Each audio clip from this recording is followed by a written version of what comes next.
Jadi alhamdulillah pada siang ini kita bisa berkumpul ya untuk melaksanakan kegiatan webinar arsitektur kerjasama antara Universitas Internasional Batam, Universitas Riau Kepulauan, Ruang Urban Indonesia, dan Ikatan Arsitek Indonesia Provinsi Kepulauan Riau. Nah, pada hari ini kita mengangkat tema tentang penguatan rencana tata bangunan dan lingkungan (RTBL) dalam rangka untuk pembangunan berkelanjutan di Kota Batam. Nah, kita ketahui sekarang Batam, ruang wilayah Kota Batam, dan juga rencana detail tata ruang Kota Batam, jadi saling paralel. Nah, ini cukup menarik karena posisi RTBL seperti apa di antara produk-produk rencana tata ruang tersebut. Kita ketahui kegiatan pembangunan gedung di wilayah Kota Batam khususnya terus mengalami peningkatan secara kuantitatif maupun kompleksitasnya. Nah, dalam situasi seperti ini, peningkatan kegiatan pembangunan tanpa ditunjang dengan peraturan yang memadai dapat menimbulkan kekhawatiran dalam ketidakteraturan proses dan hasil pembangunan bangunan gedung yang tidak memenuhi persyaratan baik secara administratif maupun secara teknis. Nah, hal ini perlu diantisipasi dengan peraturan yang bersifat administratif dan teknis tentunya, sehingga proses pembangunan dan pemanfaatan bangunan gedung diharapkan dapat berlangsung tertib dan terwujud bangunan gedung yang selaras dengan lingkungannya. Sesungguhnya masyarakat perkotaan menaruh harapan besar ya pada produk rencana tata ruang untuk menjadi solusi permasalahan penataan ruang sebagai pedoman umum dalam menata kota, dan juga diperlukan peraturan pelaksana yang mengatur lebih rinci. Nah, bagaimana RTBL sebagai perancangan kota atau urban design menjadi jembatan antara perencanaan tata ruang kota, urban planning, dengan arsitektur bangunan. Pemaparan pertama kita akan mengundang Bapak Mulia yang juga sebagai pelaku pembangunan. Pak Mulia ini aktif juga di DPD RE Kota Batam, pernah menjadi ketua DPD RE Kota Batam, dan juga praktisi pelaku pembangunan, dan sekarang menjabat sebagai dekan Fakultas Teknik Sipil dan Perencanaan. Untuk itu kita ingin mendapatkan nih gambaran sebagai pelaku pembangunan gimana sih dalam proses implementasi penerapan pelaksanaan RTBL dari sisi pelaku pembangunan juga. Mungkin Pak Mulia untuk waktu dipersilakan mungkin bisa dapat memberikan pemaparan terkait pandangan-pandangan terhadap RTBL untuk memperkuat pembangunan berkelanjutan di Kota Batam. Waktu dan tempat dipersilakan, Pak. Baik, terima kasih Pak Alpano. Bisa didengar suara saya? Iya, jelas Pak. Yes, oke, terima kasih. Assalamualaikum warahmatullahi wabarakatuh. Kesempatan ini saya juga ingin mengucapkan selamat Hari Raya Idul Fitri, minal aidin wal faizin, mohon maaf lahir dan batin. Saya berterima kasih pada panitia yang telah memberikan kesempatan untuk saya menyampaikan sebagai narasumber pada hari ini. Saya coba tampilkan slide saya dulu ya.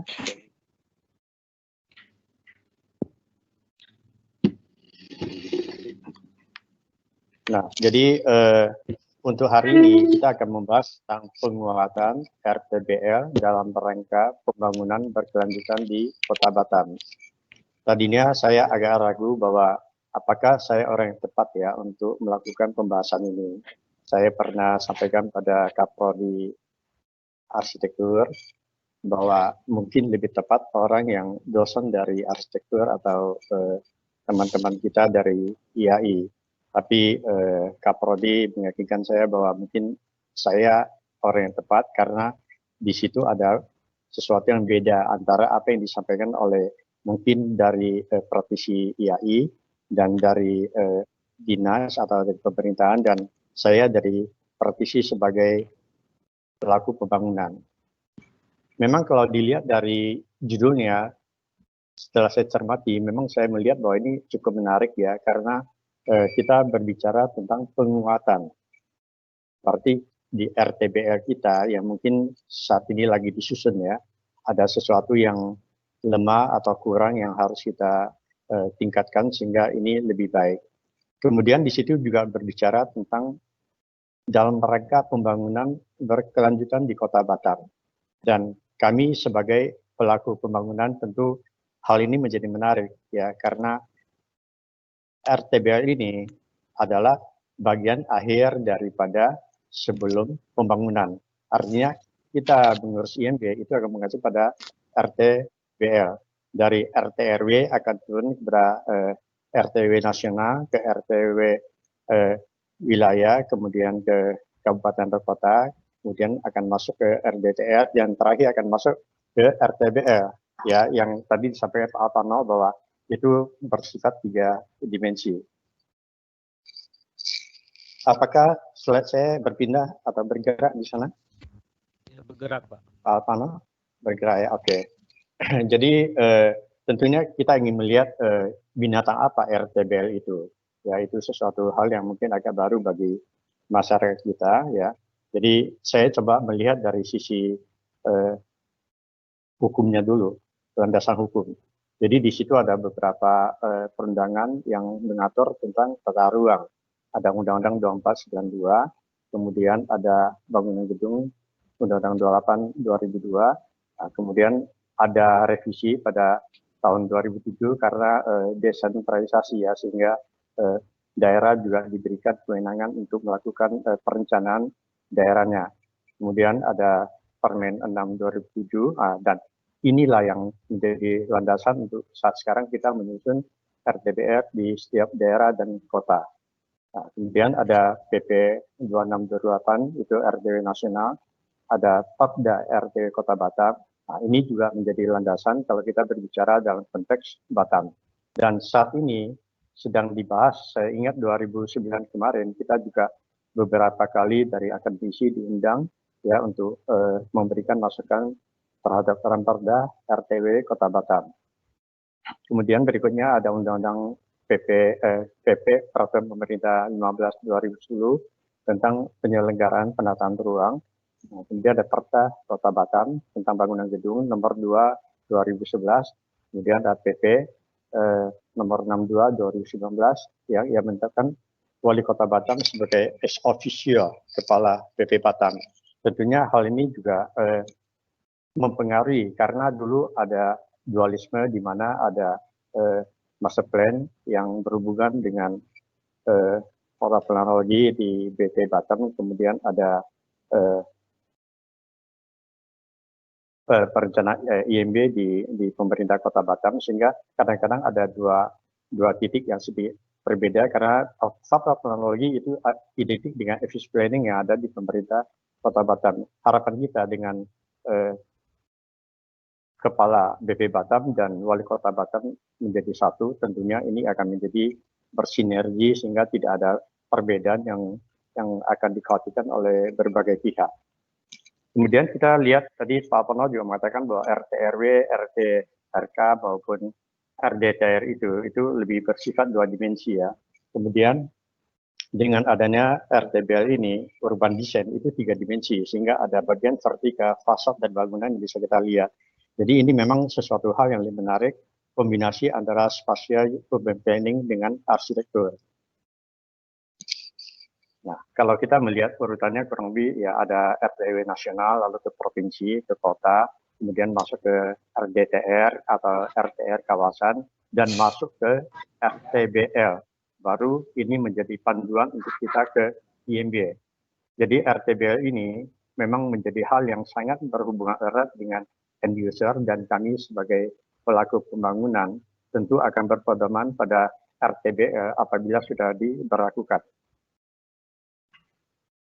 Nah, untuk mengetahui bahwa di mana kalau kita berbicara perkuatan, tentu kita ingin melihat di mana kelemahan kita. Sedangkan RTBL itu sebetulnya kita masih dalam proses penyusunan. Tapi tidak masalah, kita juga berkaca ke pengetahuan di luar, ya, karena ini bukan isu yang baru, ya. Isu ini sudah dibahas oleh berbagai pihak di tingkat dunia.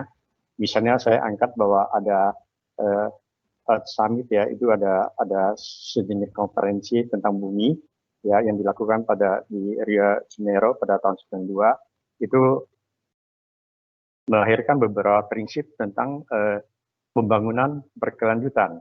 Nah, saya mohon maaf ya bahwa ini penyajiannya dalam bahasa Inggris karena saya banyak ambil data dari luar yang masih bahasa Inggris. Dan sebetulnya tadinya saya hanya ada 2 slide, tapi kemarin pada waktu kita berbicara bahwa Pak Supri ada 70-an ya, sehingga saya coba jabarkan itu, sehingga saya mau cepat saya pakai aja bahasa Inggris saja.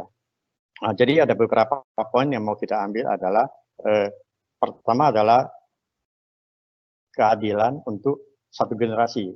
Artinya pada saat generasi ini kita juga berharap bahwa bumi ini bisa memberi manfaat buat kita. Tapi kita juga harus diingatin bahwa kita ada generasi berikutnya dan seterusnya.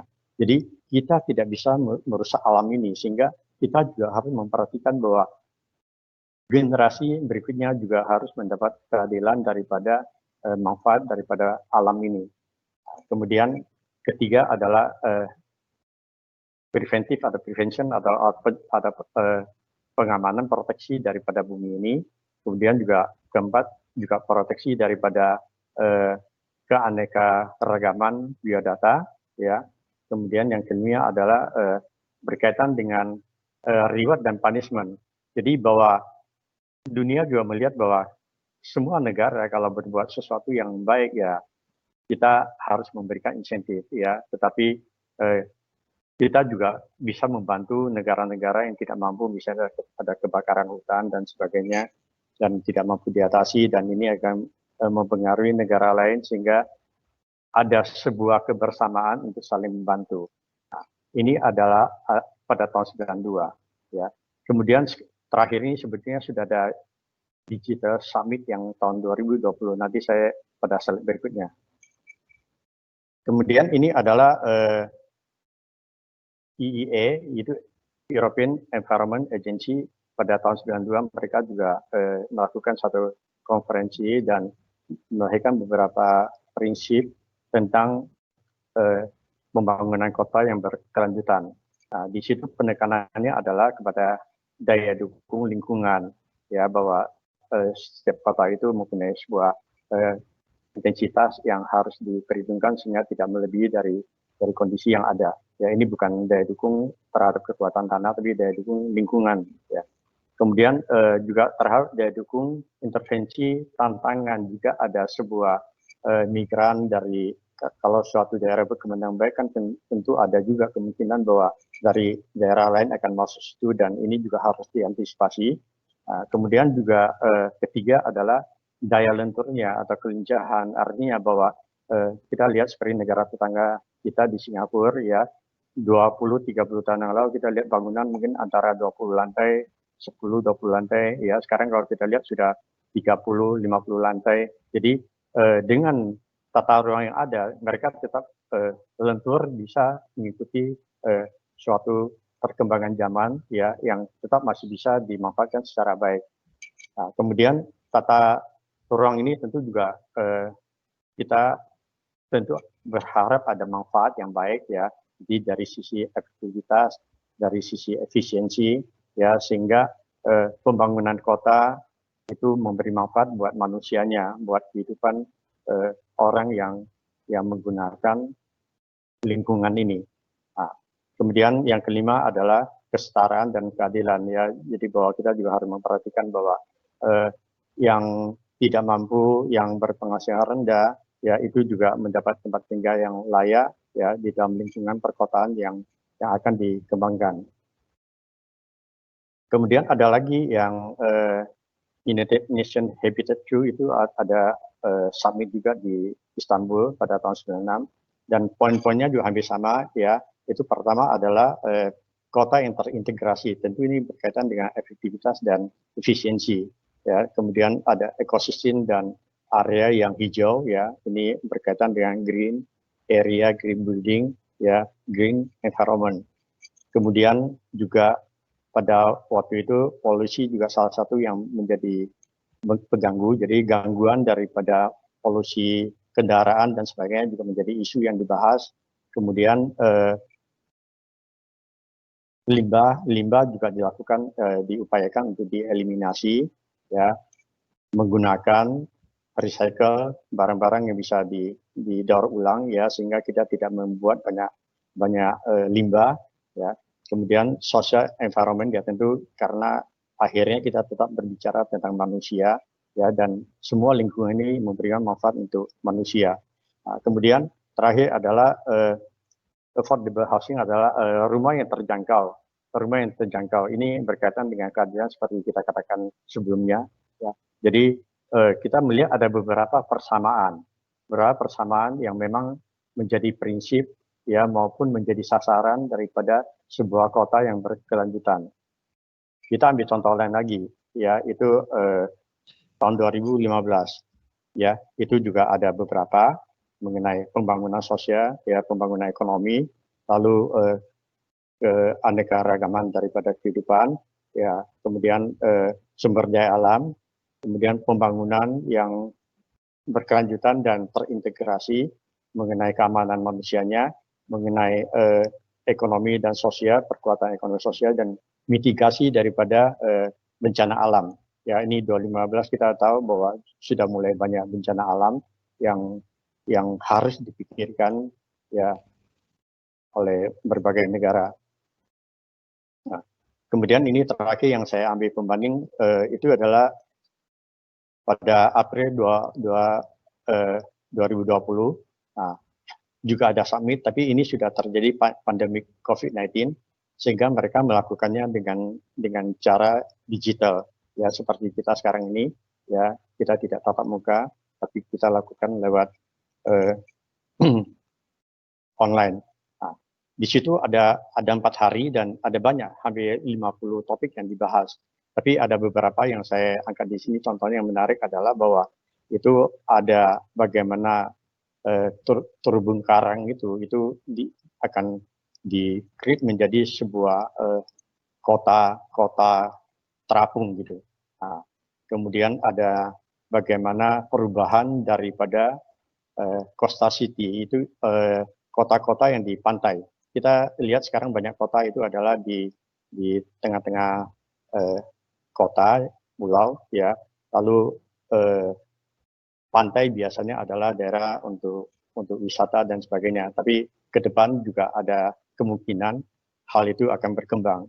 Nah, kemudian juga pemikiran-pemikiran yang big thinking, ya, tentang tanah dan laut. Nah, ini 3 ini yang saya kasih tulisan miring ini. Tujuannya ini ada hubungan dengan kita Batam, karena Batam kita sangat berhubungan erat dengan kita Indonesia. Secara keseluruhan lautan sangat banyak dan banyak pantai. Tentu ini akan menjadi isu yang menarik untuk kita kembangkan. Demikian juga kita di Batam, ini akan menjadi hal yang menarik untuk kita perhatikan. Nah, inilah ada beberapa poin yang saya angkat, perbandingan dari luar, ya, dengan harapan bahwa hal-hal yang dibahas oleh para ahli di dunia tentang keberlanjutan pembangunan kota, ya, tentunya kita juga salah satu bagian dari itu. Jika RTBL kita masih ada yang kurang dari sisi itu, mungkin ini adalah materi-materi yang bisa menjadi penguat pada saat kita menyusun RTBL. Nah, jadi kalau kita simpulkan dari beberapa data ini, poin pertama adalah berkaitan dengan social dan culture. Itu yang kita bicara tentang biodiversity, sustainability. Jadi ada keberlanjutan daripada keanekaragaman kehidupan. Nah, di situ kita bicara tentang manusia dengan kesehatan, kebersihan, dan lain-lain. Kemudian yang kedua adalah berkaitan dengan bumi, ya, sustainability dari bumi, ya, terutama kita akan berbicara tentang lingkungan yang hijau, ramah lingkungan. Nah, itu juga poin yang penting yang kita akan masukin ke dalam RTBL. Yang ketiga adalah berkaitan dengan ekonomi dan politik. Tentunya itu memberikan manfaat. Nah, kita bicara pembanding kita misalnya di Singapura. Tadi saya sampaikan bahwa Singapura 30 tahun lalu mungkin kita banyak temukan bangunan-bangunan yang hanya 10-20 lantai. Tapi pada kondisi sekarang mungkin 30-50 lantai. Lalu sebetulnya apa yang mereka jual secara ekonomi? Ya, kalau kita berbicara Batam, tanah terbatas, atau Indonesia, kita selalu mengkhawatirkan. Dulu ada namanya hunian untuk orang asing. Itu ada PP 41 tahun 96. Ya, kita melihat bagaimana berbagai negara, Malaysia, Singapura, semuanya berusaha untuk memberikan kesempatan orang asing untuk masuk ke negara dia. Karena pada dasarnya itu sangat menguntungkan. Karena pada saat orang membeli properti di satu daerah, kemudian mereka mendatangkan divisa untuk daerah tersebut. Dan uang itu tidak bisa dibawa keluar. Beda dengan saham, orang beli saham, masukin uang, besok dia tidak mau, dia jual, dia keluar. Tapi kalau properti tidak bisa, sehingga properti ini akan menjadi aset dari suatu daerah. Nah, lalu Singapura bagaimana? Mereka sama, lahannya lebih kecil daripada kita Indonesia, tapi mereka selalu memberikan peluang untuk dilakukan penjualan properti untuk orang asing, karena mereka tahu bahwa di situ akan mendapat banyak manfaat dari sisi ekonomi. Nah, inilah yang RTBA yang sangat dimanfaatkan dengan secara baik oleh Singapura. Jadi bagaimana menggunakan ruang udara. Ruang udara. Kita masih banyak berbicara tentang RT-RW, ya RDTR itu masih berbicara tentang darat. Ya, kita belum menyentuh laut, apalagi menyentuh udara.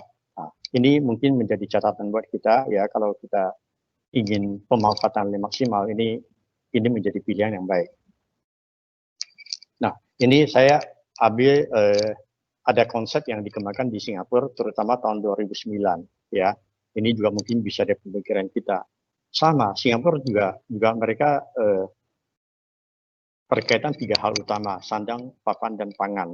Nah, lalu 3 hal itu mereka integrasikan supaya itu di satu titik yang sama. Ya, contohnya mereka bikin harvest building, ya upper floor itu, lantai atas itu mereka gunakan untuk tempat tinggal. Nah, lantai bawah mereka gunakan untuk sandang dan pangan. Di situ ada supermarket, di situ ada food court, di situ ada kemudahan-kemudahan orang untuk mendapatkan sandang dan pangan di situ. Nah, sehingga ini mereka kembangkan supaya integrated, supaya efisien secara efisien, efektif, dan manfaatnya bagi hunian. Nah, kemudian ada satu yang lain yang mereka tambahkan, memang di luar dari 3 itu, sandang, pangan, dan papan, itu adalah education, ya, bahwa kita tahu bahwa Singapura tidak punya sumber daya, lalu sumber daya utama mereka adalah SDM. Sehingga kita tahu bahwa Human Capital Index yang tertinggi di ASEAN ini, bukan ASEAN, di Asia Pasifik ini, itu adalah Singapura. Ya, jadi mereka indeksnya 1, kita indeksnya masih di 0,47, kita masih di urutan 30 atau berapa gitu.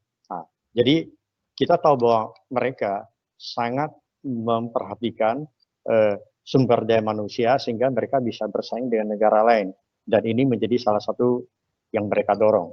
Nah, lalu rekreasi dan sebagainya mereka juga lakukan pada seperti kita juga ada fasum 40%, ya, lalu mereka memanfaatkan itu untuk gardening dan sebagainya. Nah, hal yang kedua yang penting adalah connectivity, ya, bahwa kita juga sama, kita juga pada saat seperti Jakarta dengan kondisi yang macet, dengan ketidakteraturan yang tidak terencana dari awal secara baik, nah, akibatnya adalah mobilitas itu tinggi, sehingga mengakibatkan kemacetan dan sebagainya. Nah, mereka juga memperhatikan itu, sehingga mereka sudah merancang dari utara, selatan, timur, barat, itu terkonek dengan baik, itu MRT, bus, dan sebagainya. Sehingga ini akan mempermudah dan menurunkan polusi udara, ya, tidak banyak kendaraan pribadi dan mereka bisa menggunakan kendaraan umum. Nah, yang terakhir adalah hal yang berkaitan dengan industrial 4.0, ya, bahwa mereka sudah mulai mengembangkan smart home, itu bagaimana rumah itu bisa dikontrol pada saat mereka keluar di kantor dan sebagainya. Dan smart city, ya, kita mungkin sudah tahu semua bahwa kalau kita masuk ke jalan tol, kita masih harus pakai kartu untuk ngetek dan sebagainya. Mereka sudah tidak usah, ya, lewat saja, tagihan nanti akan datang. Kemudian berkaitan dengan lampu merah dan sebagainya, ya, itu kalau ada pelanggaran langsung tercatat dan sebagainya. Itu adalah smart city yang mereka kembangkan. Ya, kita Batam bisa sampai di mana tentu ya tidak sekarang, tapi ini bisa menjadi catatan untuk kita kembangkan di kemudian hari. Ya. Itu yang saya maksud dengan tadinya saya berencana hanya 2 slide. Slide pertama ada di situ. Saya masih punya waktu, Pak Apano? Ya, silakan sedikit lagi, Pak. Oke, yang sedikit ini yang kedua, itu berkaitan dengan saya sebagai pelaku bisnis. Lalu kami di dalam menjalankan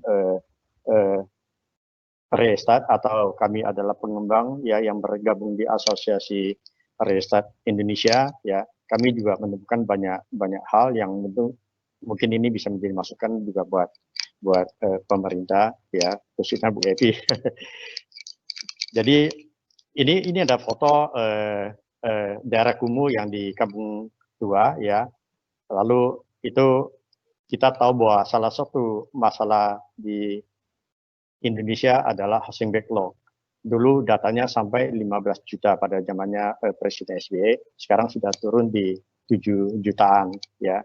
Kadang-kadang kita juga berpikir apakah data itu bisa berubah begitu cepat ya. Tapi ini sebetulnya administratif ya. Andai kata rumah liar atau rumah kumuh ini, kalau kita anggap ini semua legal ya, pada saat Kampung Tua dilegalkan, berarti ini bisa dianggap sebagai rumah tidak layak huni, tapi betul rumah itu ada, sehingga ini menjadi pengurang dari housing backlog atau kesenjangan perumahan. Tapi kalau ini ilegal, berarti ini tidak bisa dimasukin ke dalam perumahan karena ini seharusnya dibongkar huninya. Nah, kalau begitu angka itu bisa berbeda karena itu. Nah, jadi kalau kita lihat dengan pemerintah sekarang lebih pada rumah itu dibagi atas rumah yang ilegal, tidak layak huni, dengan rumah yang ilegal ya dan tidak layak huni ya, tapi tetap dianggap ada rumah sehingga pengurangan cukup signifikan. Nah, ini adalah data RE ya. RE punya DPD di 34 provinsi, sehingga RE punya data yang jelas tentang berapa banyak rumah yang dibangun oleh pengembang atau secara total untuk nasional setiap tahun berapa. Nah, kemudian ini adalah dari PUPR, ini mungkin Bu Evi sangat tahu mengenai hal ini, bahwa salah satu masalah di pelaku bisnis adalah kita berbicara ada banyak rumah liar. Katakan kita berbicara di Batam juga ada rumah liar. Tapi masalahnya rumah liar itu ada bukan rumah liar, kesenjangan perumahan. Ya, lalu kesenjangan perumahan itu sebenarnya ada di mana? Nah, kadang-kadang kalau kita melihat dari KTP, ya kalau kita bicara di Jawa, mungkin tukang-tukang atau buruh pekerja lapangan, mereka itu asalnya bisa dari Jawa Barat, Jawa Tengah, Jawa Timur, ya. Lalu mereka apakah tinggal di sana? Tidak, mereka merantau kemana-mana, bisa ke Batam, ke Jakarta, dan sebagainya. Nah, kalau kita berbicara tentang housing backlog, itu adanya di mana? KTP-nya ada di daerah perdesaan, tapi mereka tinggalnya ada di kota, dan di kota muncul rumah liar. Nah, sehingga ini menjadi satu problem yang cukup serius bagi negara kita, sehingga kita penanganan rumah liar itu selalu ada kendala gitu. Nah, disitulah butuh big data. Ini adalah Prof. Arief, 2 minggu yang lalu, kebetulan Ari juga ada membahas tentang permasalahan rumah murah ya terkait dengan MBR, masalah berpenghasilan rendah. Lalu ada satu terobosan yang bagus adalah bahwa sekarang ada namanya Sikasep. Sikasep itu adalah satu sistem untuk mendata para MBR yang membutuhkan rumah, sehingga kita bisa tahu sebenarnya di daerah mana demand itu ada. Nah, sehingga si kumbang ini adalah dari pengembang. Di mana sih ada pengembang-pengembang itu? Ya, kalau si kumbang ini jelas, mudah. Nah, kemudian yang satu lagi adalah dari bank. Bank juga jelas, mereka punya itu di mana. Tapi yang di Sikasep ini idenya sangat brilian dan sangat bagus ya. Tapi tetap masih ada kelemahan. Kenapa? Karena MBR ini sebenarnya siapa? MBR ini kebanyakan adalah buruh, pekerja pabrik, pekerja di lapangan dan sebagainya. Umumnya mereka itu bukan orang yang katakan termasuk yang ngerti IT seperti milenial. Ya, jadi MBR ini tidak sama dengan milenial. Milenial rata mereka sangat familiar dengan IT. Mereka pasti tidak ada masalah untuk melakukan pengisian seperti ini. Nah, tapi kalau MBR ini bisa pekerja informal, tukang yang usianya juga sudah di atas 30 sampai 50, ya, pekerja pabrik dan sebagainya, dan itu ada sedikit masalah. Nah, tapi ini pemerintah sedang berusaha melakukan perbaikan. Intinya di sini adalah PUPR juga menyadari ya bahwa kenapa housing backlog atau kesenjangan perumahan kita tidak bisa teratasi. Kadang-kadang data kita tidak jelas. Sehingga kita bikin data yang jelas itu ada big data. Ya, kelemahan kita salah satunya adalah di data. Data kita tidak kuat, jadi kita selalu melakukan sesuatu dengan pendekatan-pendekatan yang kadang-kadang salah. Katakan kami bicara di Batam. Batam kadang-kadang kita lihat rukonya begitu banyak, lalu tidak ada penghuninya. Kenapa hal-hal bisa terjadi? Kenapa di Singapura tidak ada hal seperti ini? Karena big data itu. Singapura itu mereka bangun apartemen, bangun apa? Ya untuk hunian maupun untuk pusat perbelanjaan itu datanya ada sehingga pemerintah bisa kendalikan ini izinnya boleh saya keluar atau tidak boleh keluar. Ini lu daerah sini lu kalau keluar lu pasti nggak bisa ada pembeli, peminatnya tidak ada. Kita di Batam kita nggak punya data, jadi kita pakai feeling gitu. Wah ini ruko lagi tertarik kita ini. Yang kasus yang terakhir ini adalah mengenai apartemen. Jadi begitu apartemen satu laku, yang lain ikut-ikutan apartemen. Padahal kita tidak punya data yang jelas bahwa sebetulnya end user itu sejauh mana minatnya terhadap apartemen. Sehingga sekarang apartemen dengan krisis begini, ini ke depan juga ada satu kendala.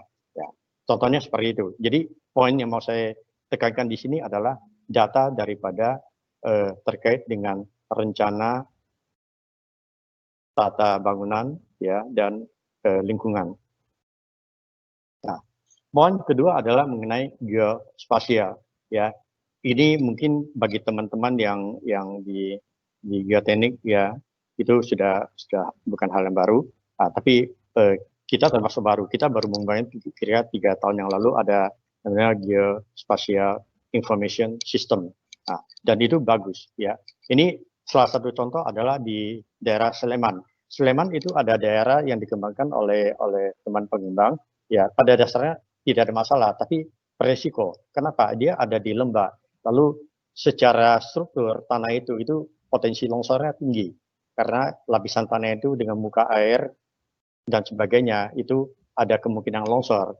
Lalu yang kedua adalah bahwa di atas di bagian bukit itu ada banyak pemukiman dan pemukiman itu mereka juga punya septic tank dan sebagainya atau air kotor, air sabun dan sebagainya yang masuk ke got lalu dialirkan ke bawah dan itu menyerap ke tanah.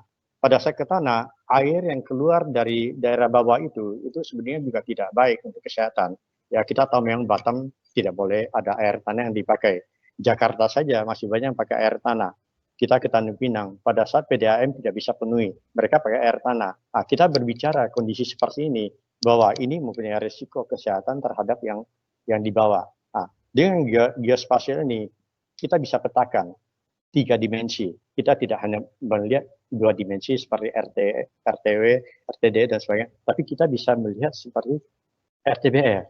Ya, lalu ini tentu akan sangat membantu teman-teman yang akan mengembangkan ke situ. Karena itu geospasial ini menjadi hal yang sangat membantu untuk kita ke depan.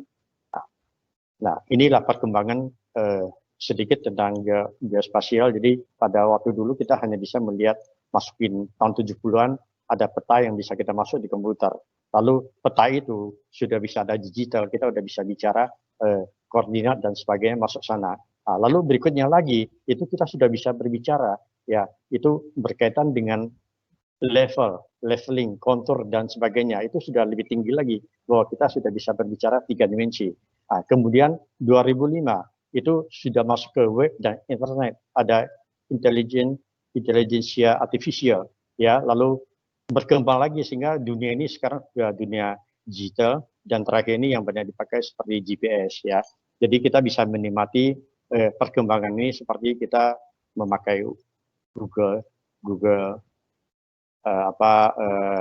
Location ya itu Waze dan sebagainya. Kita bawa mobil kemana, kita nyasar dan sebagainya, kita bisa tahu jalan.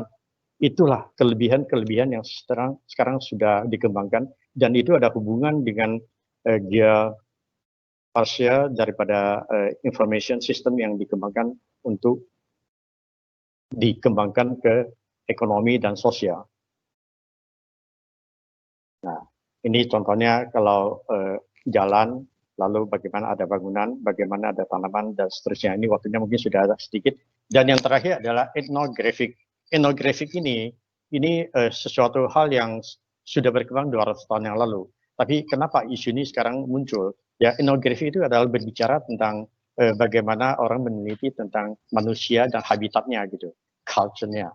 ya. Lalu dulu lebih banyak pada bagaimana kita mengevaluasi tentang orang-orang asli kayak suku Dayak, ya, Aborigin di New Zealand, Indian di Amerika dan sebagainya, lalu dengan karakter khusus. Nah, kalau kita di Batam, kita mengenal ada satu suku namanya suku Laut. Nah, suku Laut itu kalau kita ingin meningkatkan kelayakan hunian buat mereka, kita bikin katakanlah rumah ya pelantar dekat tepi pantai. Mereka tidak nyaman tinggal di situ, mungkin tidur juga susah karena biasa tidur di perahu, mereka biasa terombang-ambing dengan ombak. Itulah habitat yang mereka lakonin. Jadi kalau kita bikin rumah pun akhirnya mereka lebih nyaman tidur di perahu daripada di darat gitu. Nah, ini bagian etnografi yang sekarang dikembangkan. Nah, dan etnografi ini sangat sangat berkembang. Sebenarnya bukan di properti, itu adalah di produsen dari berbagai baik makanan maupun pemakaian sehari-hari. Jadi orang sudah mulai melihat ini sebagai survei pasar. Kalau kami di properti, saya keluar sedikit ya, boleh 5 menit lagi? Ya, sedikit lagi Pak, silakan. Oke, jadi kalau kami di RE, kami kan ada namanya LSPR ya, Lembaga Sertifikasi Profesi untuk RE. Dan kami sudah mulai mengkonsepkan bahwa di situ ada 7 klaster yang harus dilakukan. Pertama ada studi kelayakan lokasi, kedua studi kelayakan investasi, yang ketiga ada perancangan, keempat pembangunan, kelima adalah pemasaran, keenam penjualan, ketujuh adalah estate management atau penjual. Nah, kalau yang di kedua ini, studi kelayakan investasi, itu tidak cukup hanya dengan berbicara tentang berapa biaya kos yang akan kamu tanam, lalu kapan itu biaya itu kembali. Tapi di situ juga akan berbicara tentang apa yang harus kamu bangun, apa yang harus kita bangun. Kenapa kita bangun rumah menengah, rumah menengah atas. Nah, itu harus ada satu studi pasar yang berkaitan dengan itu.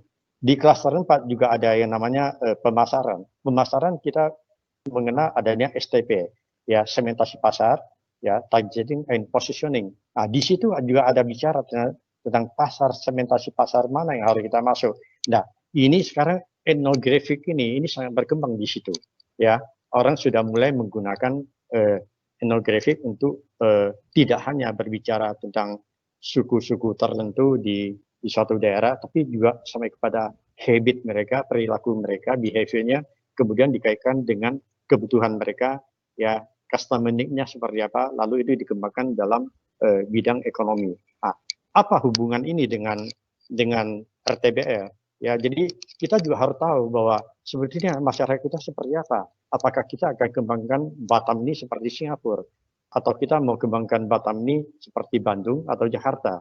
Nah, lalu habitat kita seperti apa? Nah, lalu itu ada kaitan dengan perencanaan yang akan kita lakukan di ini. Nah, lalu yang paling terakhir adalah bahwa kita tahu sekarang kita masih dalam kondisi pandemi COVID-19, ya, lalu sepertinya ini akan menimbulkan satu kehidupan baru, ya, new normal yang akan terjadi setelah post COVID. Nah, lalu apakah kita abaikan ini? Tentu tidak. Kita juga harus masukkan ini kepada sebuah perencanaan RTBL yang akan kita sedang kita susun. Nah, mudah-mudahan dengan beberapa ini dari kami, dari pelaku bisnis, dari praktisi, kami melihat dari kacamata berbeda. Ya, mudah-mudahan ini juga bisa menjadi masukan untuk khususnya Bu Evi di pemerintahan, ya, dan kami siap dari RE untuk selalu nanti diajak berdiskusi tentang hal-hal ini. Terima kasih Pak Apano. Mungkin nanti kita kembangkan di tanya jawab. Ya. Ya, terima kasih Pak Mulya, cukup komprehensif ya tadi paparannya dari perspektif pelaku pembangunan DPD RI. Mungkin untuk menyingkat waktu, kita alhamdulillah sudah terhubung dengan Bapak Suprianto. Pak Suprianto bisa online, Pak? Halo, Pak Supri? Bu Amanda bisa difasilitasi Pak Suprinya mungkin?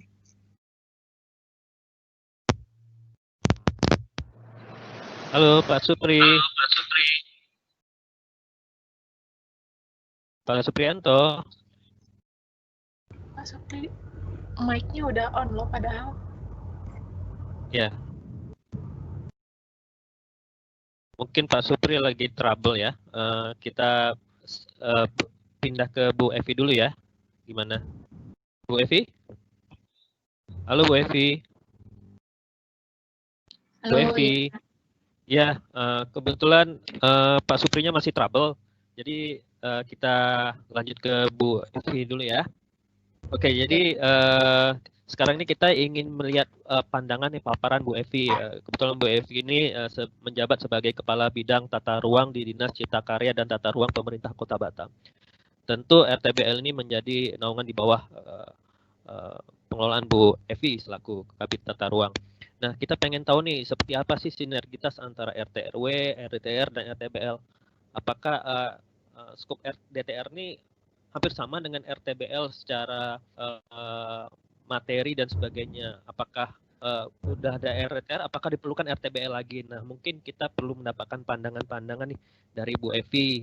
Syarat-syarat RTBL tuh apakah ada luasan kawasan area sekian hektar atau sekian meter persegi syarat untuk melakukan pembangunan penyediaan dokumen RTBL. Mungkin Bu Evi bisa menjabarkan dari perspektif pemerintahan. Untuk itu waktu dan tempat dipersilakan Bu Evi. terima kasih Pak Alvano. Selamat siang rekan-rekan. Terima kasih dari UB dan IAI kerjasamanya tahun ini sering ya, Bu Amanda, Pak Mulya, kita pun IAI sering diajak berkolaborasi di kegiatan-kegiatan UIB dan RUBI. Untuk tidak memperpanjang, jadi sebenarnya materi yang di awal itu udah dijelaskan oleh Pak Mulya tadi, apa itu RTBL.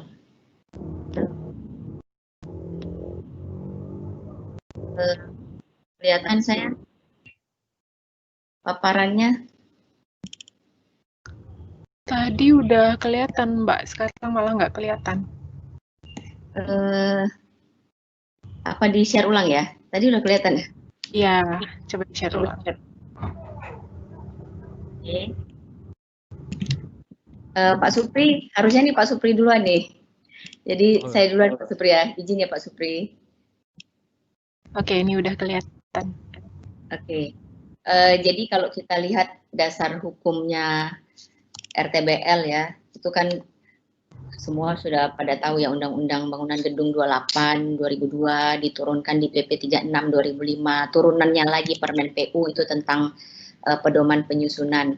Jadi kalau persyaratan bangunan gedung itu, kenapa di bawah ini saya tulis pemerintah daerah. Jadi pemerintah daerah itu nanti juga akan membuat SOP sendiri tentang RTBL yang berlaku untuk di daerahnya.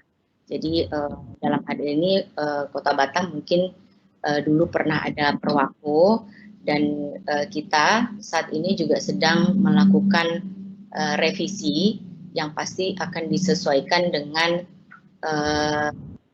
program-program perencanaan pembangunan yang ada di Kota Batam, kemudian dengan stakeholder terkait. Kita sudah tahu bahwa dulu mungkin RTBL yang dibuat RTBL saja tanpa melihat program-program pembangunan dari institusi lain, karena Batam itu merupakan kawasan strategis nasional. Jadi pemerintah daerah Kota Batam tentu tidak bisa berdiri sendiri. Ada dari pemerintah pusat karena yang berwenang terhadap kawasan strategis nasional, dan tentu juga ada BP Batam dalam hal ini yang memiliki HPL di Pulau Batam lebih kurang, baru di Pulau Batam lebih kurang ya, maksudnya ada di daerah lain Stokok ya, belum tahu presentasinya saya.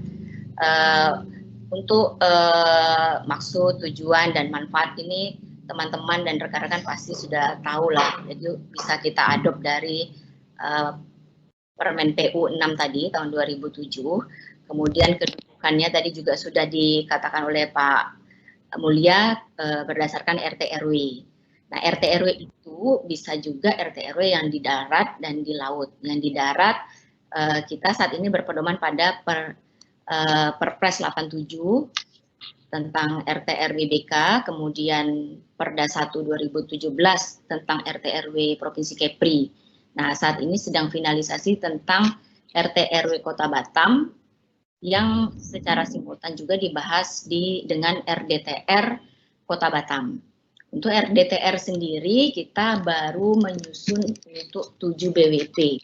Sedangkan untuk informasi teman-teman, deliniasi 7 BWP itu adalah di 7 kecamatan di Pulau Batam, yaitu di Kecamatan Nongsa, Batam Kota, Batu Ampar, Bengkong, Lubuk Baja, Sekupang, dan Batu Aji. Saya kemarin baru cari-cari informasi bahwa ternyata kronologis di RTBL di Kota Batam itu baru dimulai di 2011 sampai 2014. Dan yang terakhir saya lihat itu ada RTBL yang dikeluarkan di 2014, jadi jumlahnya baru 14, lebih kurang 14 RTBL. Cuman waktu itu ada kita telaah beberapa kekurangannya adalah ada yang tidak sesuai dengan tata ruang, ada yang melanggar kawasan hutan gitu. Jadi itu yang akan kita lakukan sinkronisasi, kita lakukan konsep yang baru nanti untuk RTBL di Kota Batam ini kan. Nah, teman-teman ada yang tanya, apa sih bedanya RTBL dengan fatwa planologi? Jadi, kenapa ada fatwa planologi? Ya, intinya begini, kalau fatwa planologi itu dalam rangka untuk mendapatkan lahan. Jadi, itu persyaratan yang dipersyaratkan di BP Batam. Kemudian kalau di RTBL itu kawasan-kawasannya, pertama sudah ditentukan dalam RDTR. Tentu saja di sub BWP prioritas dan kawasan-kawasan mana yang berpengaruh terhadap pola ruang dan struktur ruang perkotaan.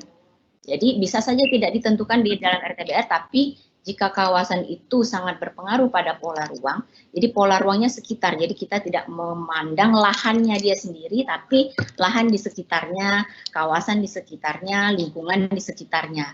Jadi itu yang akan ditetapkan atau diterbitkan RTBL-nya atau disusun RTBL-nya.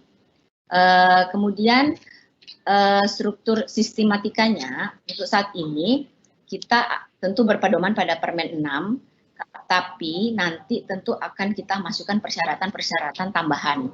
Nah, persyaratan tambahan itu akan kita sinkronisasikan dengan rencana zonasi pesisir dan wilayah pulau-pulau kecil tentang laut ya, tentang pemanfaatan dan pengelolaan kawasan pesisir dan laut yang sekarang minggu depan dan terutama akan ada finalisasi di Pansus RZWP 3K di provinsi. Nah, selain itu kita juga akan mensinkronisasikan beberapa perpres terutama tentang perbatasan. Nah, itu terutama terkait dengan struktur ruangnya. Apalagi kita sudah tahu ada Perpres 43 tahun 2020, itu kan di daerah perbatasan yang pasti struktur ruangnya berhubungan dengan Lokpri, kawasan-kawasan yang deliniasinya di kecamatan-kecamatan di Pulau Batam ini, daerah perkotaannya terutama.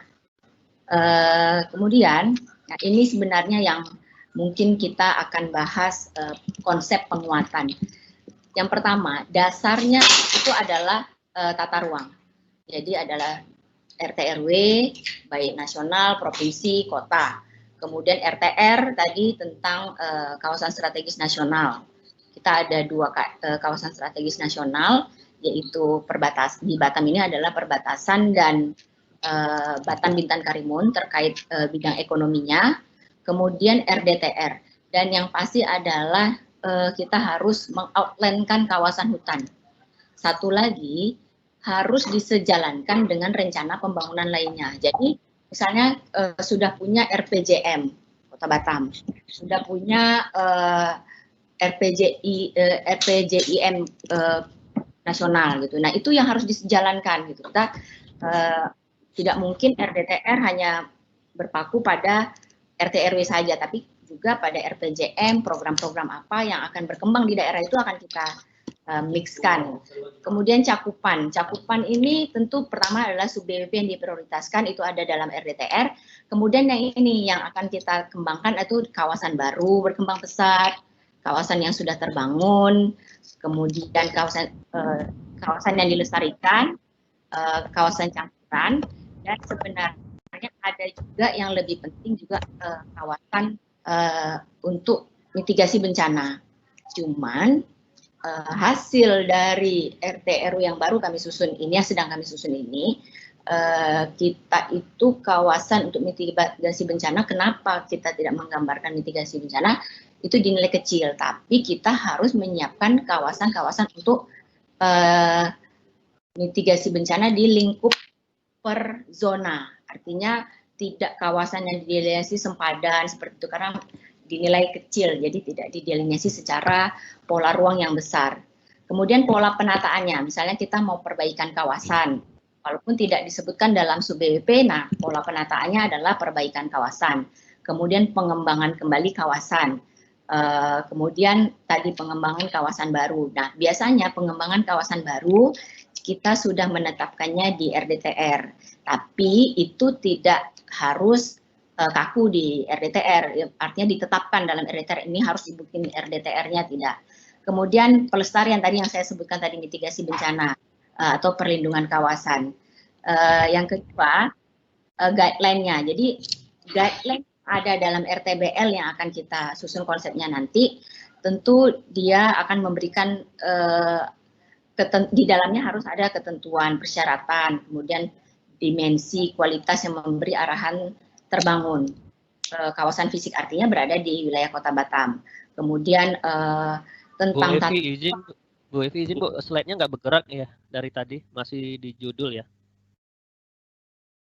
Ini di saya udah bergerak nih. Iya. Mbak Amanda. Bentar ya. Masih di judul ya. Saya sudah bergerak nih di slide 9 nih Pak Alvano.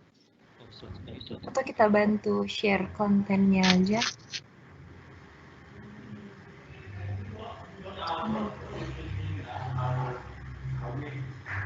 Saya pakai PDF sini. Iya, Mbak Evi ada slide PPT-nya nggak ya? Oh ya, PPT ya, bisa. Oh, karena pakai PDF ya. Takutnya.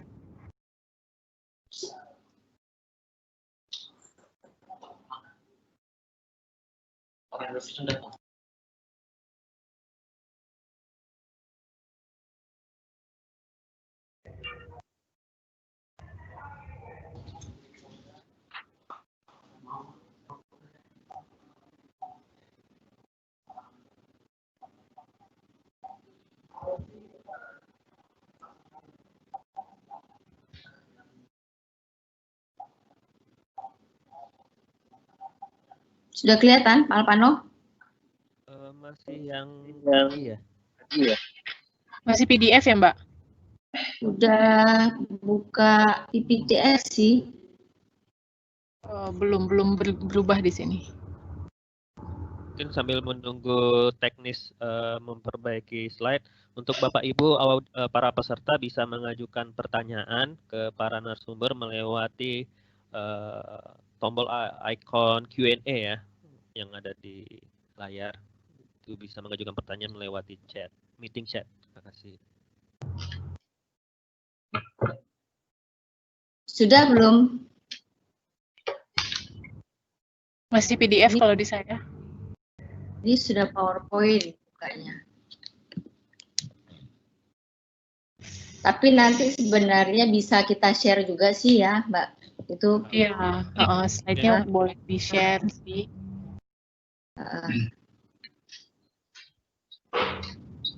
Apa mau lanjut aja? Oh, ini udah PPT. Masih PDF.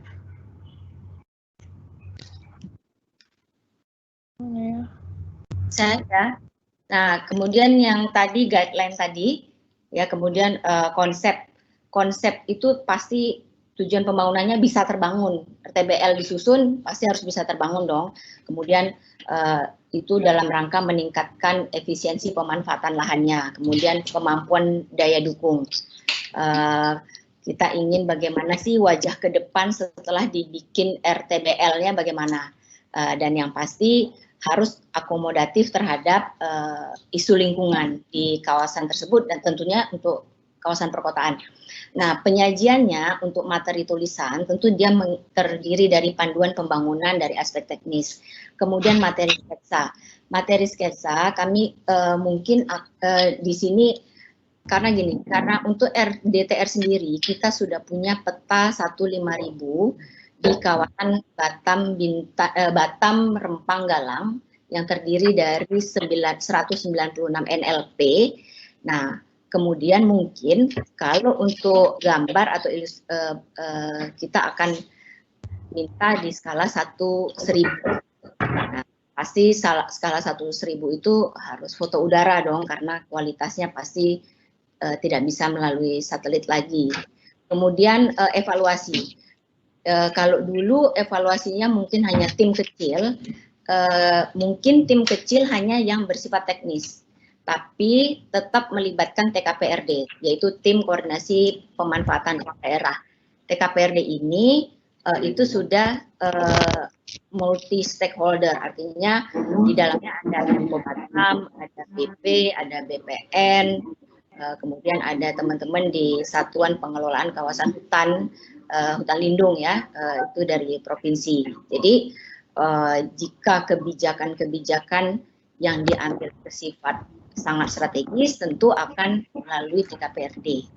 Nah, untuk dari saya mungkin di 2 slide terakhir itu tadi Pak Alvano penguatannya, karena memang RTBL yang akan kita buat nanti tentu mengacu kepada RDTR tentunya, kemudian kawasan-kawasan yang 4 tadi yang saya sebutkan yang berpengaruh pada pola ruang dan struktur ruang perkotaan secara umum.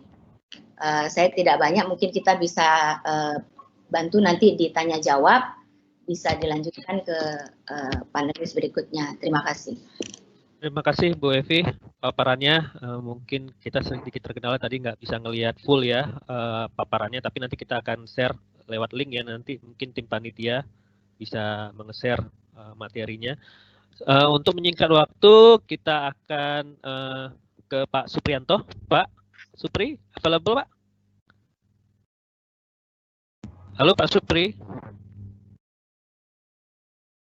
Halo Pak Supri.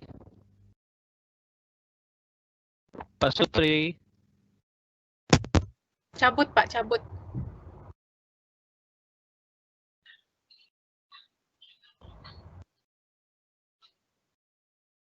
Halo Pak Supri. Udah ada suaranya ya? Bisa dengar Pak? Oke. Oke. Alhamdulillah. Sudah bisa? Udah bisa. Mungkin layarnya bisa ditampilin Pak. Kita coba PowerPoint-nya biar bisa bergerak gitu. Oke. Bentar.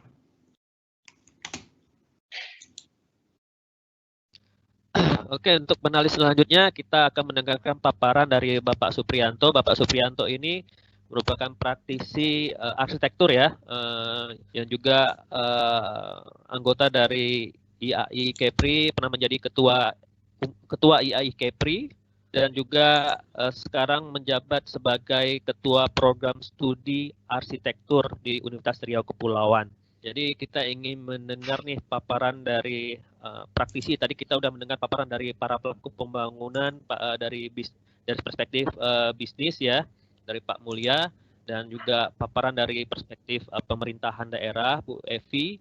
Dan sekarang kita ingin mendengar juga nih perspektif pandangan dari praktisi arsitek dengan produk RTBL ini seperti apa. Untuk itu waktu dipersilakan Pak Supri. Terima kasih. Pak moderator, sudah tampilan saya sudah oke? Sudah kelihatan? Udah, coba mungkin digerakin Pak ya. Bisa move nggak? Sudah? Bisa ya? Oke, ya bisa. Silakan Pak. Oke ya, oke. Selamat siang semuanya. Mohon maaf tadi trouble biasa karena usia udah di atas 50 ini gaptek ya. Terima kasih Pak moderator. Salam semuanya untuk semua panelis dan para peserta untuk webinar kali ini. Jadi saya akan mencoba dari sisi praktisi dan ya karena juga sebagai dosen, mungkin saya mencermati dari beberapa hal keterkaitan dengan penguatan rencana tata bangunan dan lingkungan dalam rangka pembangunan berkelanjutan. Sebenarnya di mana sih berkelanjutannya gitu ya? Kita ada sebuah panduan atau peraturan Menteri Pekerjaan Umum di tahun 2007 nomor 6 PRTM ya. Di sini tentang pedoman umum rencana tata bangunan dan lingkungan. Ini adalah pedoman penyusunan. Nah, saya mau memberikan satu wawasan saja. Mungkin tadi sudah disebutkan oleh panelis yang Pak Mulya dan mungkin Bu Evi bidangnya. Tapi saya di sini saya sampaikan bahwa dalam rencana tata bangunan dan lingkungan ini penekanannya tidak hanya sekedar cuman gambar ya, tidak hanya sekedar hanya zoning dan sebagainya, tapi ada hal lain yang sebenarnya di sini merupakan materi pokok dari RTBL sendiri, yaitu adanya program pembangunan lingkungan, rencana umum, dan panduan rancangan, ada rencana investasi. Nah ini penting sekali sebenarnya. Ini sering terlupakan investasi, kemudian pengendalian rencana itu biasa dan pengendalian pelaksanaan itu juga hal yang biasa. Tapi investasi ini sebenarnya kita juga perlu cermati. Nah, di sini saya ada dua hal yang perlu saya tekankan di dalam pasal 1 ini, bahwa isinya tadi ya RTBL seperti yang saya baca pertama. Kemudian yang kedua sebenarnya RTBL itu untuk apa sih gitu ya.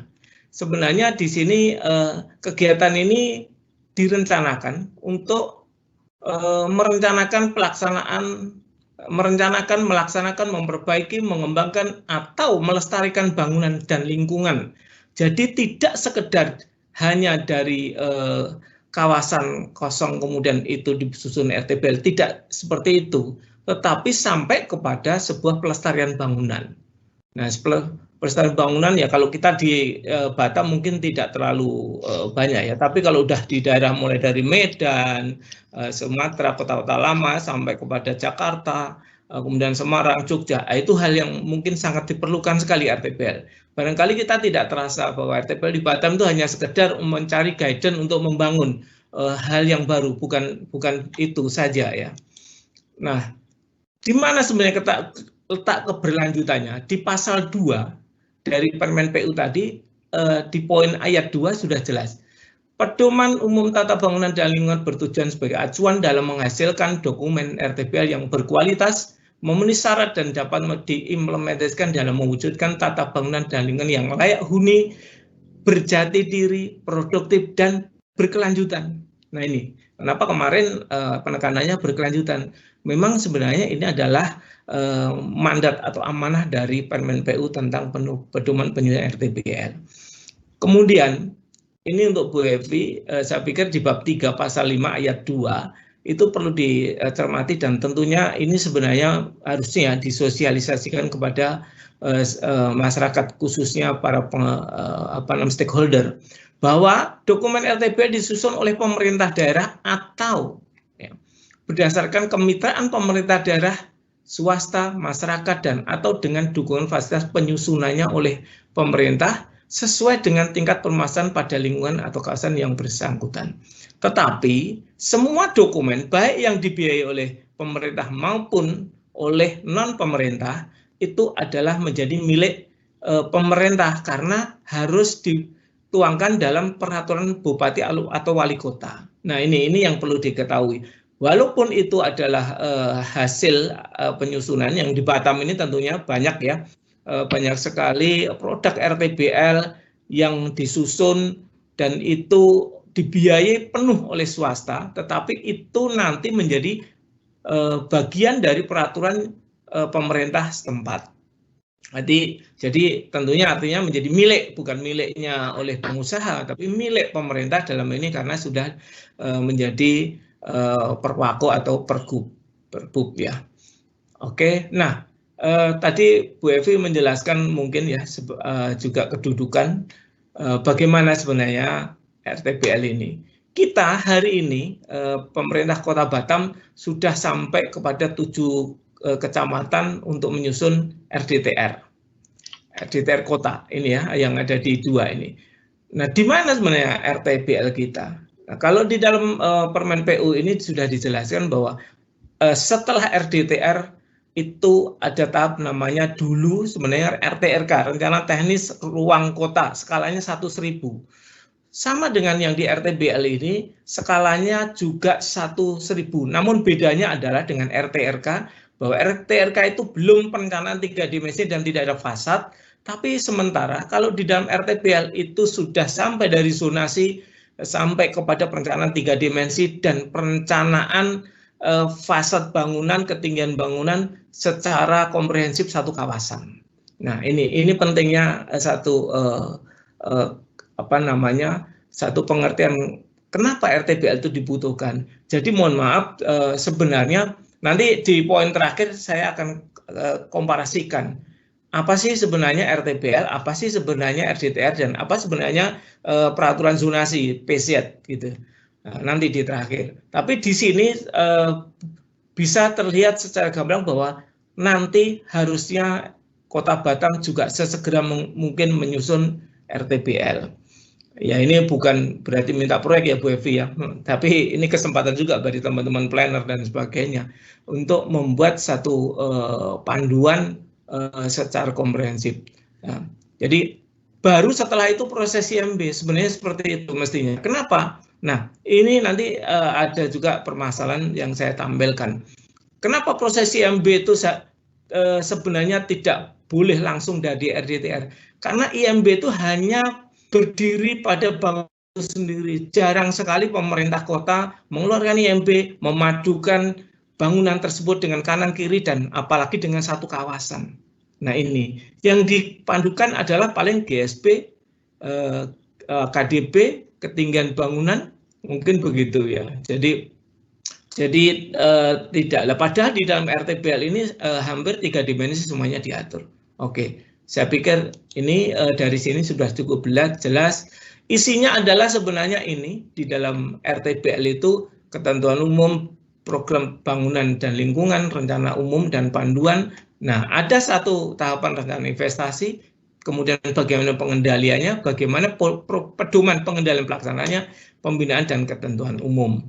Jadi lebih jauh daripada RDTR untuk produk keseluruhannya. Ini mohon maaf kayaknya kualitasnya jelek ya. Kami mungkin mohon maaf, mudah-mudahan bisa ya. Pak moderator masih oke ya? Ya, silakan Pak. Oke, jadi produk RTBL ada satu peran masyarakat minimal dalam 3 tahap. Di tahap awal, ya, pada saat kita membahas namanya program bangunan dan lingkungan, di tahap kemudian perencanaan umum dan panduannya, terakhir adalah pengendalian investasi dan pedoman pengendaliannya. Ada keterlibatan. Saya mungkin di sini nanti akan agak cepat, ini isinya saja, karena 15 menit ya.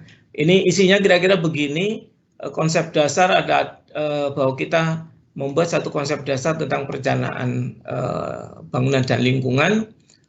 Kemudian di panduan umum itu sama mungkin, ini sebenarnya mengadop juga nanti dari RDTR-nya, strukturnya, intensitasnya, tata bangunan, sirkulasi, ruang terbuka, namun kita tampilkan bedanya adalah Pak Moderator dan para pemirsa semuanya, kita tampilkan sudah dalam skala maksimal 1.000, artinya bisa di bawahnya. Nah, kalau RDTR itu mungkin intensitas pematangan lahan, tata bangunan atau peruntukan lahannya masih dalam 1.500. Nah, di situ. Ini kira-kira satu gambaran komponen rancangan adalah bagaimana struktur peruntukan lahannya, intensitas pemanfaatan lahan, tata bangunan, sistem sirkulasi dan jalur penghubung, sistem ruang terbuka, tata hijau, tata kualitas lingkungan, sistem prasarana dan utilitas. Jadi kita benar-benar memadukan dalam satu kawasan itu sudah detail, sudah muncul satu masa bangunan karena 1.000. Ini kira-kira komponen penataan, prinsip penataannya nanti juga harus dimasukkan. Kemudian juga di sini intensitasnya, seberapa kita mau mengisi Nah, ada KDB, KLB, KDH, KTB dalam skala 1/1000. Nah, ini adalah bagian dari produk KRK mestinya nanti kan begitu. Kemudian ada TDR, Transfer of Development Rights-nya. Jadi hak pembangunan bawah tanahnya diatur. Tadi Pak Mulya kalau tidak salah menyampaikan pembangunan di wilayah udara. Ini juga sudah diatur. Bagaimana hak pembangunan layang di udara. Jadi semuanya sudah diatur di dalam komponen penataan ini. Oke, saya kira itu. Kemudian tata bangunannya. Tata bangunannya itu juga akan diatur bagaimana pengaturan blok, coupling, bangunan ketinggian, dan elevasi lantai. Kemudian prinsip penataannya, ini prinsip-prinsipnya. Nah, kalau melihat dari dari gambar ini, maka kita sudah bisa melihat bahwa inilah bentuk coupling-coupling bangunan. Nah, ini yang ada di URA ya, kalau tidak salah, ada pameran market, itulah sebenarnya produk RTBL terakhir. Mestinya dulu pernah kita buat sebenarnya Kota Batam ke depan kira-kira seperti apa sih, dibuat 3 dimensi kotak-kotak begini aja, gitu ya. Nah, sampai sekarang namun belum terwujud ya. Kami mencoba untuk membuat itu pernah ada di museum itu, namun itu juga tidak maksimal. Jadi seyogianya kalau mau ya kita buat seperti UAR per kawasan dulu aja. Nagoya mau jadi apa dari sekarang yang 3 lantai, 4 lantai, apakah bisa kita punya program seperti high density sehingga dia menjadi high rise misalnya. Ini super block, ini sudah mulai. Nah, kalau di Batam ini blok-blok ini muncul karena usulan, bukan muncul karena kemauan dari penataan. Bedanya begitu, mungkin Bu Evi nanti bisa jelaskan itu. Nah, mestinya masyarakat itu sekarang diedukasi dulu. RDTR itu sekarang udah mau pansus mau selesai, nanti diedukasi kawasan ini mau kita seperti ini, bukan dari pengusahanya maunya begini. Itu sehingga sudah tahu bahwa misalnya contoh ada satu kawasan di Batam Center mau diusulkan di atas 300 meter. Diusulkan, mestinya sebelum diusulkan mereka udah tahu bahwa sebenarnya mau boleh berapa gitu. Kalau hanya bolehnya 145 meter, sudah tahu lebih dulu, jangan diusulkan oh tidak boleh begitu ya. Mestinya begitu kalau menurut saya perencanaan ke depan. Oke.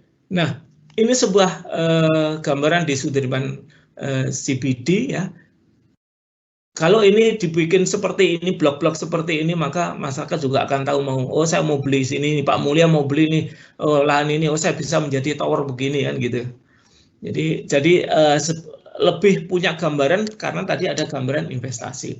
Pengaturan bangunan kira-kira juga ini bangunan lama ya. Bangunan lama juga begitu. Mana yang perlu dikonservasi? Konservasi ada 5 tahap. Itu menurut Burat Charter itu mana yang harus dilakukan demolisi, mana yang dikonservasi, rehabilitasi dan sebagainya.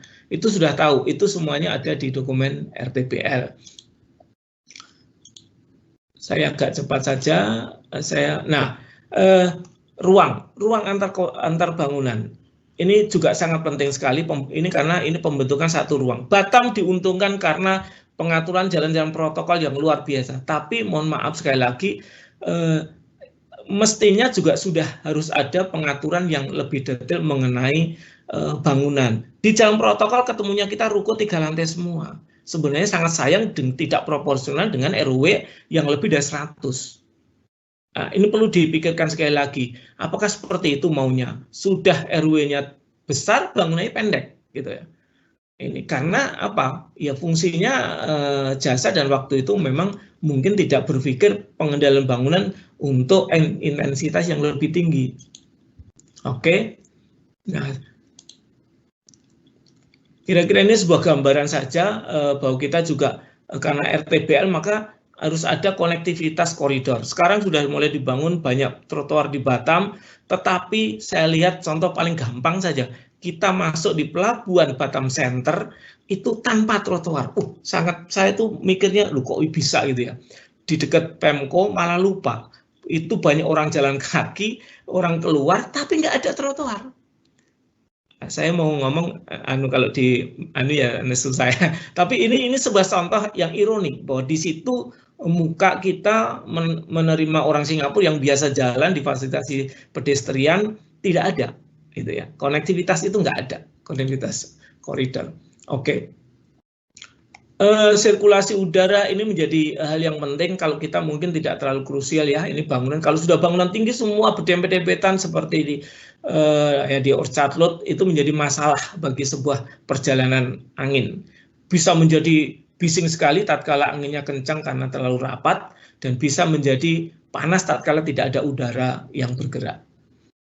Oke, ini sirkulasi udara perlu diperhatikan. Ini ruang, hubungan ruang bangunan dan jalan itu juga menjadi bagian. Mudah-mudahan kalau Teluk Tering jadi direklamasi 900 sekian hektar menjadi kota baru, ini bisa terwujud. Nah, untuk itu Bu Evi yang mewakili pemerintah, buatlah dulu master plan-nya, mau berapa lantai dulu, seperti di URA. Orang investasi melihat kaplenku begini, oh seperti ini yang diizinkan, sudah dari awal. Sehingga investasi berapa sudah tahu dari awal gitu. Jadi membuat hal begini saya pikir tidak terlalu sulit. Kemudian hubungan antar bangunan dan jalan, ini sangat penting sekali, ini karena ini pembentukan sudut pandang dan sebagainya, kelayakan pedestrian mall-nya bagaimana, kemudian street furniture tersedia seperti apa. Kontak dengan lingkungan sekitar. Nah, kalau bangunan lama iya ya. Kalau kita jalan di Pineng itu sangat bagus sekali ya, satu kawasan dikonservasi. Di Jawa Tengah, di Semarang sekarang luar biasa untuk konservasi kota lama. Jadi sangat luar biasa sekarang bangunan itu hidup dan semuanya diperbaiki baik sampai dengan infrastruktur bawahnya. Hal kayak gini ini juga menjadi bagian yang menarik untuk dibuat sebuah aturan. Sirkulasi dan jalan penghubung, ini tentunya kalau areanya sekitar 50 hektar, ini sudah harus dibuat. Bagaimana konektivitas baik pejalan kaki, apalagi sekarang trennya sepeda ya. Jalur sepeda dan sebagainya, jangan terlambat jalannya dulu, baru sekarang memikirkan jalur sepeda. Nah, mudah-mudahan di kota baru Teluk Tering itu bisa begitu ya, bisa gitu, walaupun itu konsepnya adalah kota air misalnya, kalau mudah-mudahan jadi. Nah, bagi yang kota lain yang masih bisa ya, jalur sepeda bisa diberikan. Ya, ini penghubung, maaf, mundur ya. Oke. Saya berikan skywalk, ini sirkulasi pejalan kaki. Jadi kalau menghidupkan kota itu mestinya kita ini di Batam Center ini saya lihat dengan adanya Poluk, Mega Mall mau bikin super blok, kemudian ada lagi rencana 301, ada lagi rencana yang di mana itu mungkin di Simpang BNI, kemudian di Ocarina. Nah, ini terputus-putus seperti ini. Kalau mau menghidupkan maka harus didukung dengan satu sirkulasi pejalan kaki yang baik. Skywalk-nya bagaimana? Kalau ini di dalam bangunan, hal kayak gini sudah tidak tabu menurut saya di Batam, konektivitas begini karena orang sudah malas jalan kaki, panas dan sebagainya. Ini juga membuat satu interkoneksi yang baik antar bangunan. Kemudian apalagi nanti sudah ada subway dan sebagainya, Jakarta mungkin sudah mulai, kita mestinya harus juga sudah mulai kalau nanti di Nagoya itu memungkinkan. LRT Batam sudah ada perencanaan, saya pikir ini juga menjadi hal yang baik untuk membuat integrasi antar kawasan, namun bagaimana hal itu terkait dengan penataan bangunan di sekitarnya.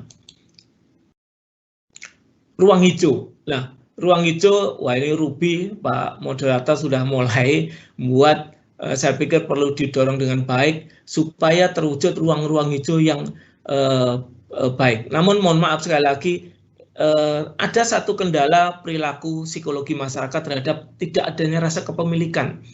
Nah itu tolong Pak di Ruby itu disosialisasikan, membuang sampah bagaimana, menginjak-injak rumput bagaimana,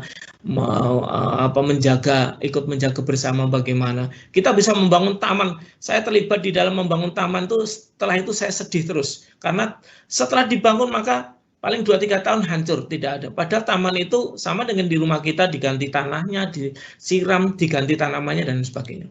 Harus ada perawatan yang kontinu. Kemudian saya agak cepat, tata kualitas lingkungan ini juga menjadi hal yang muatan di dalam RTBL. Kemudian karakter bangunan. Nah tadi ada jati diri, karakter bangunan kita mau kemana, Batam mau dibawa kemana.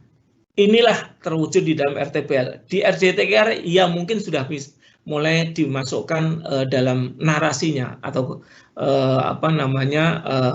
perdanya, tapi wujudnya adalah penggambarannya ada di RTBL. Nah seperti ini.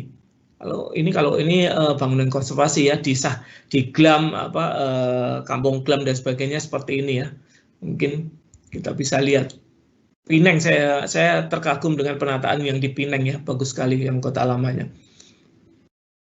Penanda bangunan sebagainya. Nah, ini ada street furniture, public art-nya. Ini ada lampu-lampu street furniture pendukung.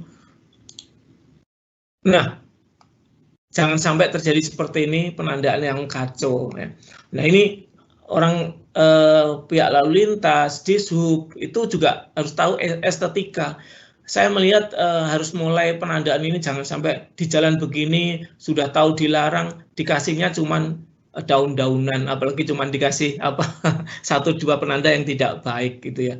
Banyak sekali kita kegiatan pembangunan yang begitu. Lingkungan, drainase, pedestrian sudah mulai diperbaiki luar biasa. Kota Batam mudah-mudahan bisa baik, namun saya tekankan saya lagi, utilitas mestinya harus sudah tidak gali-menggali, semuanya harus di dalam kanal utility, dibuat satu kanal utility di dalam drainase yang sekarang sudah besar-besar, tempelkan di kanan kirinya, barangkali 60-30 sudah cukup, air ada di situ, listrik ada di situ, sehingga kalaupun nambah tinggal buka trotoar, tambah di dalamnya, tidak digali seperti sekarang. Nah, ini sudah berkali-kali, sudah hampir 10 tahunan lebih kita sampaikan kepada Pemda, namun belum ada sinkronisasi. Nah, sekarang BP dengan Pemko satu kepala itu mestinya bisa ya. Ini contoh satu kegiatan low density-nya, medium density-nya maupun high density-nya seperti apa. Konsep lainnya saya cepat lagi. Nah, contoh di California yang sekarang baru geger ya. Ada satu penataan yang kira-kira begini, RTBL itu nggak perlu luas-luas juga, segini tapi detail diatur, tapi setiap IMB harus mengacu di sini dan masyarakat sadar, arsiteknya juga harus tahu, oh ada pembatasan begini, fungsinya begini, begitu. Jangan asal arsiteknya suka diajukan kemudian lulus. Nah ini harusnya ada satu pembekalan kepada tim IMB, ya tim IMB bagaimana untuk membuat regulasi itu dijalankan. Ini investasi, saya lewati saja. Nah, ini tadi pertanyaan saya adalah bagaimana implementasinya di Kota Batam RTBL ini setelah tadi ya. Ada 3 yang saya akan sampaikan. Ini ada satu proses perizinan bangunan di Kota Batam yang kita laksanakan. Waktu sebelum ada KRK, belum munculnya KRK atau belum adanya RDTR, maka kita menyusun ini, Rencana Tata Bangunan dan Lingkungan. Ini wajib. Kenapa? Karena guidance tadi, KDB, GSB, KLB, dan sebagainya itu diatur adanya di sini. Walaupun ini produknya jauh sekali. Lompatannya dari RT/RW ini menjadi 1000. Luar biasa sebenarnya. Kemudian ada model yang kedua, bagaimana setelah ada KRK? Setelah KRK ini saya tidak tahu, tapi yang saya jalani bahwa satu kawasan itu sekarang sudah tidak diwajibkan lagi RTBL karena ada KRK. Katanya juga karena fatwa gitu ya. Maka ini langsung bisa. Ya memang rasanya saya berkata begitu, pengusaha mungkin Pak Mulya, loh kok malah saya bersulit ya. Kita bukan bahasa itu, tetapi artinya ada satu tahapan yang sebenarnya terputus. Nah kalau di kota lain bagaimana? Di kota lain itu kalau di Jawa itu rata-rata sebenarnya KRK itu punya, tetapi di atasnya itu dia sudah punya RDTR sampai kepada RTRK ataupun RTBL. Saya tahu di Kota Semarang itu hampir setiap kawasan-kawasan tertentu itu sudah dibuat RTBL-nya. Begitu. Jadi tidak harus seluruh kawasan penuh dibuat. Gitu. Ini saya contohkan produk KRK, produknya Bu Evi, itu sudah cukup bagus sekali. mengatur dengan sangat simpel. Seorang punya lahan diatur, dikasih ya, dikasih. Tidak seperti fatwa. Fatwa kita mengira-ngira GSB-nya berapa ya, diajukan, disetujui atau tidak. Tapi di dalam, mohon maaf, ini saya tidak menyinggung instansi OB-nya yang ini ya, tapi ini saya hanya membandingkan saja bahwa KRK given ya, kalau fatwa kita mencari gitu ya, mencari. Nah, kalau given ya, dan ini juga KRK cukup singkat. Sebenarnya kalau tegas bahwa ini adalah dasar IMB, maka kita sudah mendapatkan panduan untuk menggambar dokumen IMB. Ada GSB depan, GSB samping, GSB kiri, kemudian GSB belakang minimum. Kemudian ada garis sempadan pagar, kemudian koefisien dasar bangunan, kemudian koefisien lantai bangunan, dan koefisien daerah hijau. Jadi diberikan oleh Dinas Cipta Karya. Ya, yang notabene sebenarnya ini Bu Evi ini ya. Jadi sudah cukup jelas sekali, kita sudah bisa menggambar berapa kita mau kita isikan di dalam coupling ini. Nah, apa bedanya kemudian RTBL dengan RDTR dan peraturan zonasi? Saya hanya mencuplek ini dari saya dengan Pak Alpano itu masuk tim yang direkrut oleh Pemko Batam. Saya melihat ini regulasi, ini adalah planning.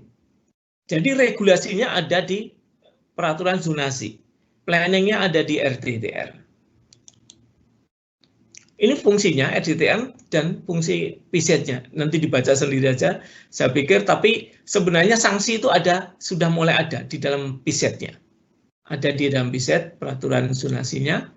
Kemudian menjaga kualitas minimal, kemudian dan sebagainya, karakteristik zonasi ini ada di PZ. Nah, ini bisa kita bandingkan. Ini skala 5.000, ini mestinya sudah lebih detail. Tapi apa hubungannya kemudian dengan RTBL? Saya tidak menemukan satu dokumen yang saling bisa menggantikan. Namun saya temukan fungsi bahwa di dalam PZ diatur ketentuan kegiatan, kemudian di sini juga diatur intensitas pemantauan yang berupa KDB, KLB, dan sebagainya. Artinya sebenarnya hampir sama. Tetapi tidak saya temukan pengaturan fasad, pengaturan bentuk bangunan dan bentuk massa serta hubungan antar kawasan. Nah, inilah keunggulan menurut saya yang masih harus dilaksanakan di dalam RTBL. Kesimpulan saya, Pak Moderator, satu, RTBL menata kawasan untuk membentuk satu kesatuan perencanaan. Kemudian kedua, perencanaan RTBL dimulai dari perencanaan 2 dimensi, tadi zonasi, ya, sampai dengan 3 dimensi, fasad, bentuk, massa, dan sebagainya. 3. RTBL menjadi panduan dalam penataan ruang sampai dengan penataan fasad bangunan. 3. Di dalam RTBL termuat manajemen pembangunan termasuk nilai investasi. 5. RTBL sebagai panduan pembangunan satu kawasan yang berkelanjutan. Karena satu bangunan sudah dibangun, dia bisa melihat untuk ke depan seperti apa. Jadi itu yang bisa kami sampaikan, mudah-mudahan tidak terlalu panjang. Saya kira itu Pak Moderator, terima kasih. Terima kasih Pak Supriyanto, paparan cukup komprehensif ya. Untuk menyingkat waktu, kita akan masuk ke sesi pertanyaan. Ada beberapa pertanyaan dari sorry, Mbak, ini suaranya feedback ya. Ada pertanyaan atau statement dari Pak Adi Nugroho ini menjelaskan. Mungkin untuk kepada para narasumber ingin disampaikan Pak Adi Nugroho dari BP Batam ya. Pertama terkait dengan peraturan dan ketentuan sebaiknya perlu penjelasan peraturan-peraturan yang berlaku di Batam ini karena Batam merupakan kawasan strategis nasional yang memiliki peraturan-peraturan istimewa yang berbeda dengan kota-kota lainnya. Dan hal ini yang harus dipahami secara komprehensif, integral, dan holistik terkait fungsi, peran, dan kewenangan terkait instansi-instansi yang ada di Batam. Dan yang kedua juga Pak Adi Nugroho menyampaikan terkait dengan fatwa planologi perlu dijelaskan bahwa fatwa planologi bukan merupakan syarat untuk mendapatkan alokasi lahan. Namun fatwa planologi adalah pedoman teknis yang mengatur tata bangunan dan lingkungan sekitarnya di dalam alokasi lahan. Dan itu yang disampaikan penjelasan dari Pak Adi Nugroho dari BP Batam. Terus ada pertanyaan juga ini untuk Pak Mulya. Bu Evi dan Pak Supri. Halo, Pak Mulia. Pak Mulia. Ya, ya. Halo. Siap. Oh ya. Ada pertanyaan dari Ibu Samsinar. Ini di Tanjung Pinang, Ibu Samsinar. Ingin bertanya bagaimana pendekatan etnografik diterapkan dalam penyusunan RTBL. Sementara dalam pedoman Permen nomor 6 tahun 2007 bagian 2 subbagian C analisis pengembangan berbasis peran masyarakat. Sementara dalam pedoman Permen bagian 2 subbagian C analisis pengembangan pembangunan berbasis peran masyarakat. Jadi bagaimana ini Pak pendekatan etnografi dalam penerapan penyusunan RTBL. Terus juga beliau menanyakan bagaimana peran RE dalam mengurangi kawasan kumuh atau slum area di Kota Batam. Mungkin itu dulu ke Pak Mulia dulu, bisa dijawab dulu Pak, nanti kita lanjut ke Bu Evi dan Pak Supri.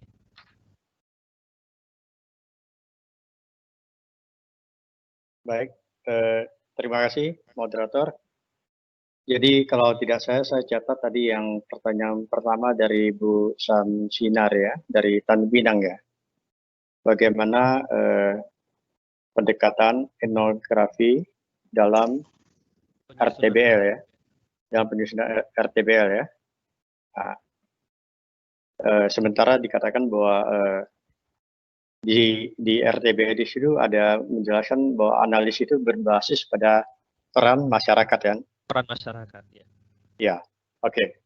Jadi begini, justru etnografis ini sebenarnya sebuah ilmu yang berbicara tentang manusia dan habitatnya.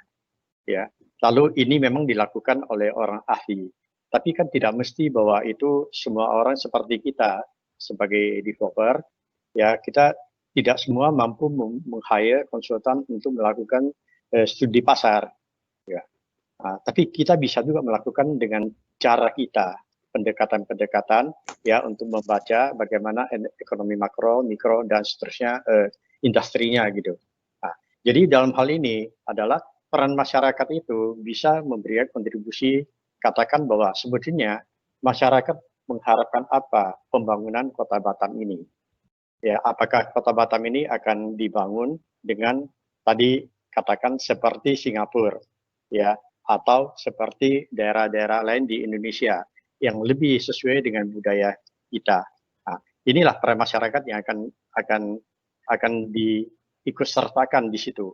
Nah, contohnya dalam pembahasan RTBL ini kan melibatkan berbagai pihak, baik dari akademisi, ya dari pihak pemerintah sendiri maupun dari organisasi-organisasi profesi, termasuk dari Reistat dan lain-lain, dari IAI dan lain-lain. Nah, itulah peran masyarakat dalam pengertian yang luas gitu.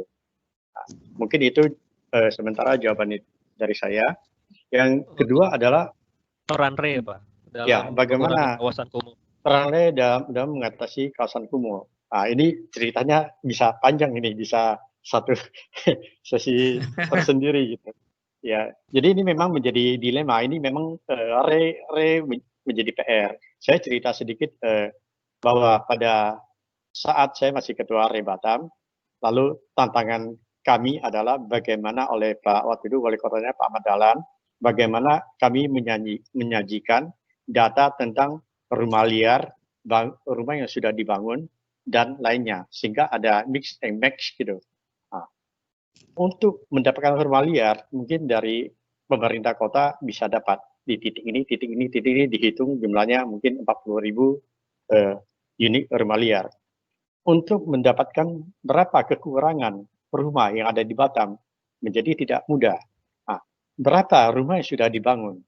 Jumlah penduduk kita tahu, waktu itu kalau nggak salah di antara 700 sampai 800 ribu, belum sampai 1 juta lebih. Nah, lalu kalau kita bagi dengan koefisien bangunan 4,6 rata Indonesia, kita butuh kira-kira antara 15.000 sampai 150 sampai 160 ribu unit rumah.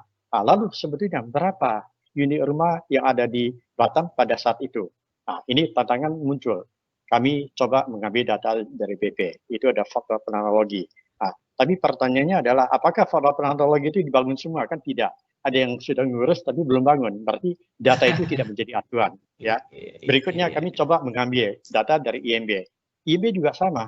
Belum tentu yang sudah ngurus IMB dibangun. Jadi datanya juga tidak akurat. Kami coba lagi ke BPN, sertifikat yang sudah selesai. Nah, sertifikat itu juga tidak langsung karena waktu itu ada juga PL yang masih bisa digunakan dan sebagainya. Jadi datanya juga tidak valid. Nah, kemudian kami coba lagi ke notaris, datanya juga tidak jelas karena notaris itu jual beli. Satu rumah bisa beberapa kali jual beli, jadi datanya juga tidak valid.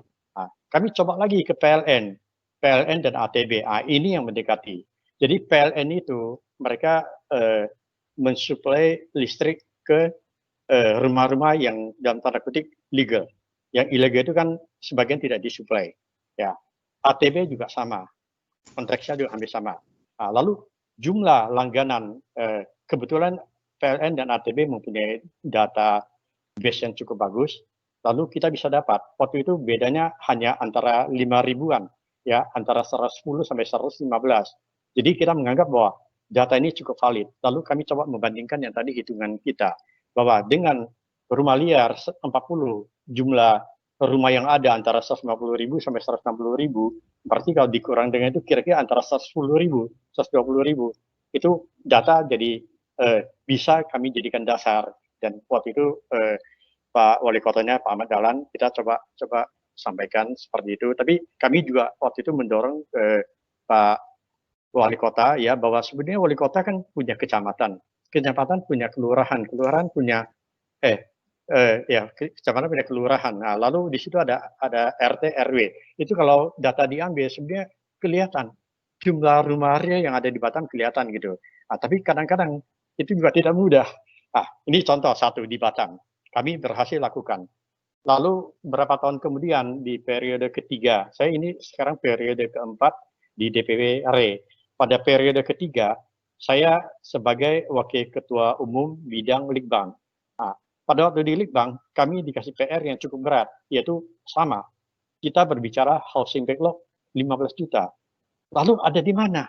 Kalau 15 juta, berarti pasarnya begitu besar.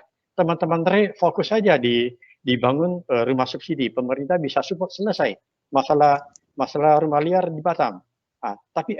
Batam, di nasional gitu. Nah, lalu kami juga punya kesulitan. Sebetulnya ada di mana? PR itu kebetulan saya wakil ketua umum di bidang Litbang di itu, saya dikasih PR untuk menjawab ini. Lalu pengalaman di Batam, saya coba bahas itu di dalam DPP. Bagi Batam, kita bisa lakukan. Tapi di DPD lain tidak bisa. Mereka sudah coba dan rumit sekali. Ya, mereka tidak mampu dapatkan data itu seperti kita begitu mudah dapat di Batam. Akhirnya gagal. Begitu gagal, tahun kedua, kita kan 3 tahun periodenya. Tahun kedua kita coba bahas ada cara lain nggak? Ada. Kita coba hire konsultan. Kita sudah sediakan 15 juta untuk data itu. Lalu kami diketemukan dengan konsultan yang cukup punya nama di Jakarta. Mereka adalah analis untuk pasar. Nah, pada saat kita ketemu, lalu khususnya orang di sini kan ada orang Indonesia, lalu ada orang bule, kita ketemu orang bule. Dia agak sedikit geleng-geleng kepala. Loh, kok data yang begitu besar itu dilakukan oleh swasta, oleh RE? Dia bilang kalau yang begini di negara lain itu dilakukan oleh Bank Dunia atau World Bank atau dan sejenisnya oleh pemerintah. Itu nggak mungkin dilakukan oleh swasta, oleh organisasi RE. Kita buang uang 500 juta saat ini, dia juga tidak bisa lakukan untuk kita. Itu juga tidak ada gunanya karena itu data berubah cepat. Itu hampir sama dengan sensus penduduk. Hari ini lu punya data, besok berubah lagi. Lalu ini impossible gitu. Dia sarankan ini harus dilakukan oleh negara, oleh pemerintah. Lalu tadi yang kita sampaikan itu ada Prof. Arif dari PUPR, mungkin Bu Evi kenal, ya. Itu beliau juga sama, di area kita sering diskusi, ya. Saya kebetulan di Litbang, saya juga kenal dekat dengan Prof. Arif.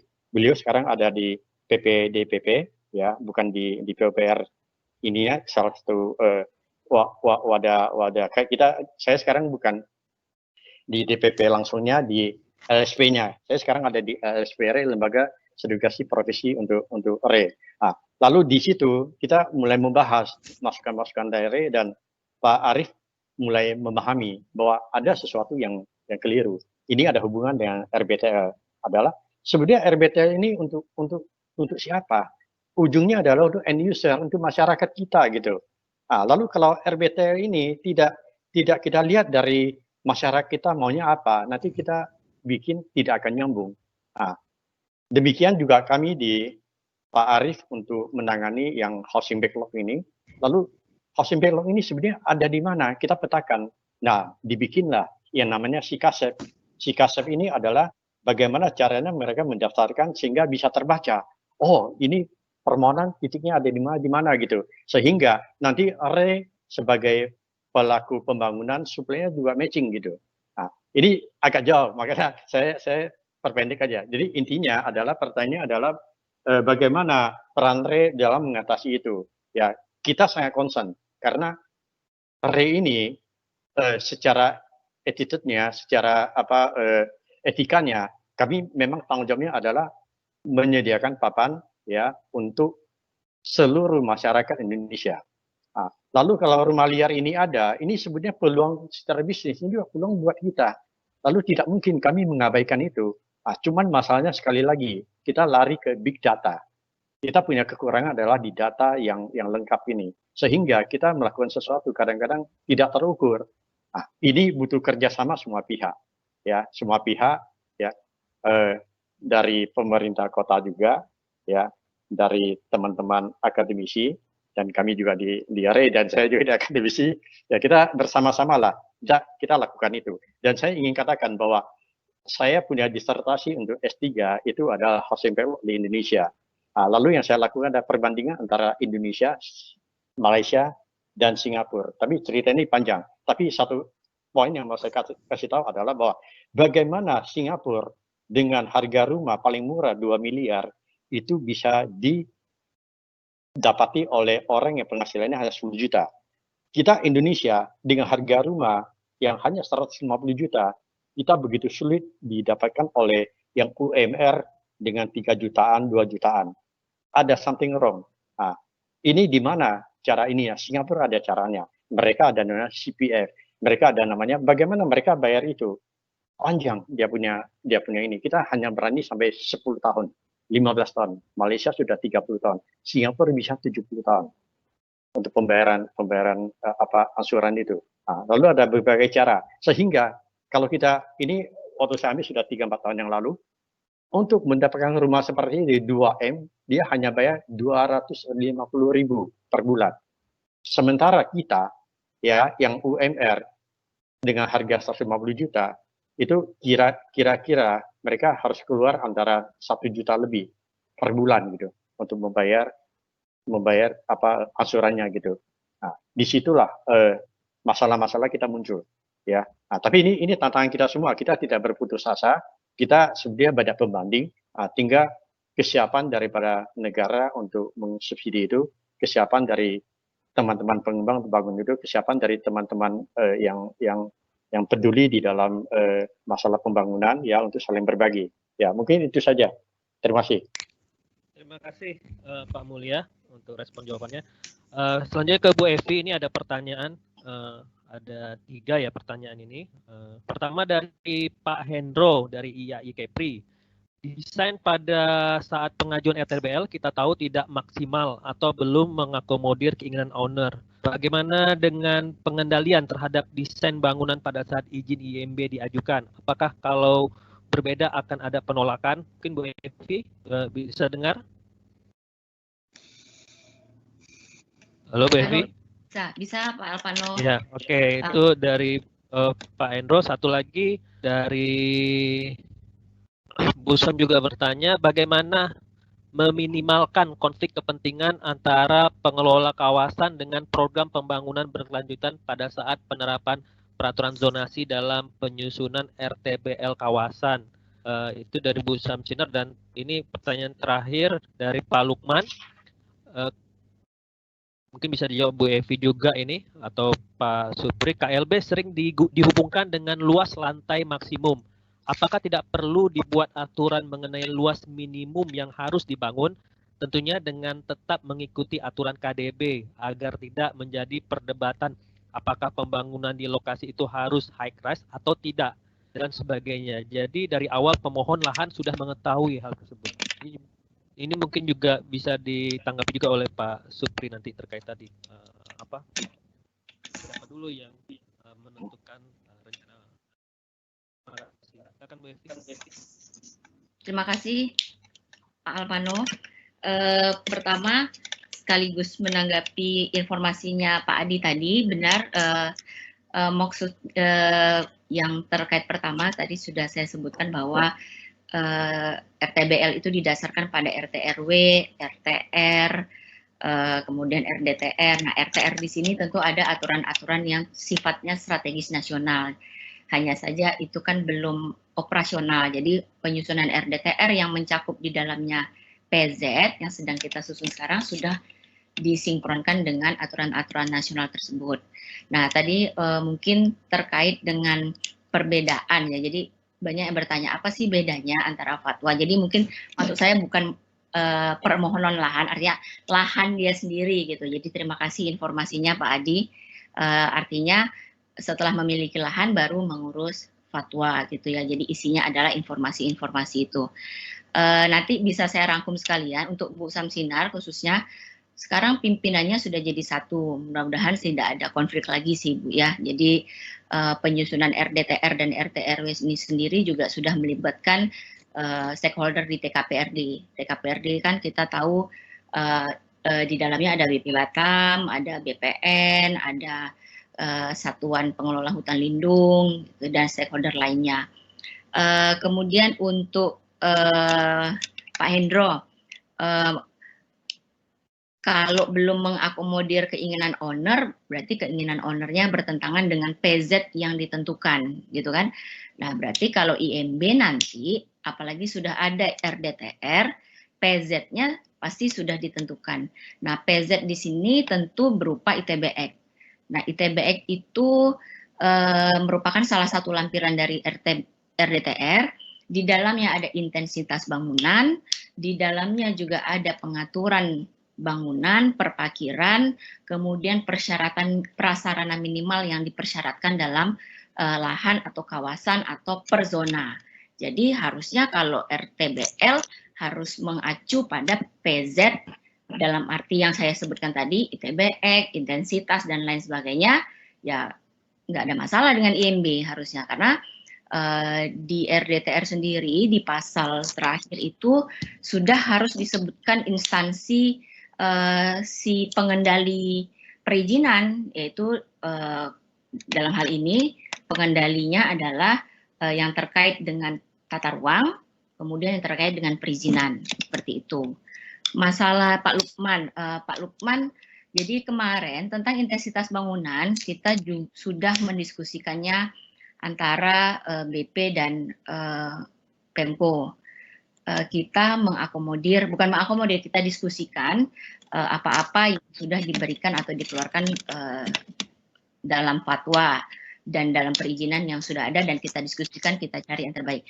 KLB itu harus ditentukan karena terkait kalau kita menyusun andalalin. Jadi masukan dari teman-teman di perhubungan, andalalin itu untuk menentukan kapasitas lalu lintas, KLB-nya harus ditentukan. Jadi ya kalau KLB-nya kita tentukan sekitar 18, KDB-nya 60, dan dia ingin misalnya itu untuk 40 lantai misalnya Pak.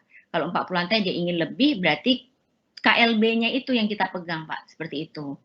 Jadi tetap KLB. Nah, beberapa area, walaupun kita menentukan tinggi, ini pengalaman kami menyusun RDTR, menentukan tinggi maksimal dalam RDTR atau KLB, itu kita saat ini tidak melihat KKOP. Artinya begini, saat dia terkena aturan KKOP, maka aturan KKOP yang berlaku. Misalnya di sekitar Poluk itu kan kalau nggak salah 145 meter ya Pak Supri ya, 30 lantai gitu. Nah, 145 meter. Di daerah itu kita misalnya tentukan dia bisa sampai 40 lantai. 40 lantai, jika dia memang terkena garis yang KKOP, maka yang berlaku adalah KKOP. Gitu. Jadi zona itu Tapi jika dia lewat dari zona KKOP, maka itu berlaku. Karena yang kita tentukan adalah per zona. Kita nggak bisa bagi zona di jalan ini, zona di jalan ini, gitu. Karena itu berlakunya untuk zona. Gitu. Mungkin itu, semoga bisa menjawab. Kalau ya, terima kasih Pak Alpano. Oke, siap. Terima kasih Bu Evi. Dan terakhir ke Pak Supri, ini ada pertanyaan.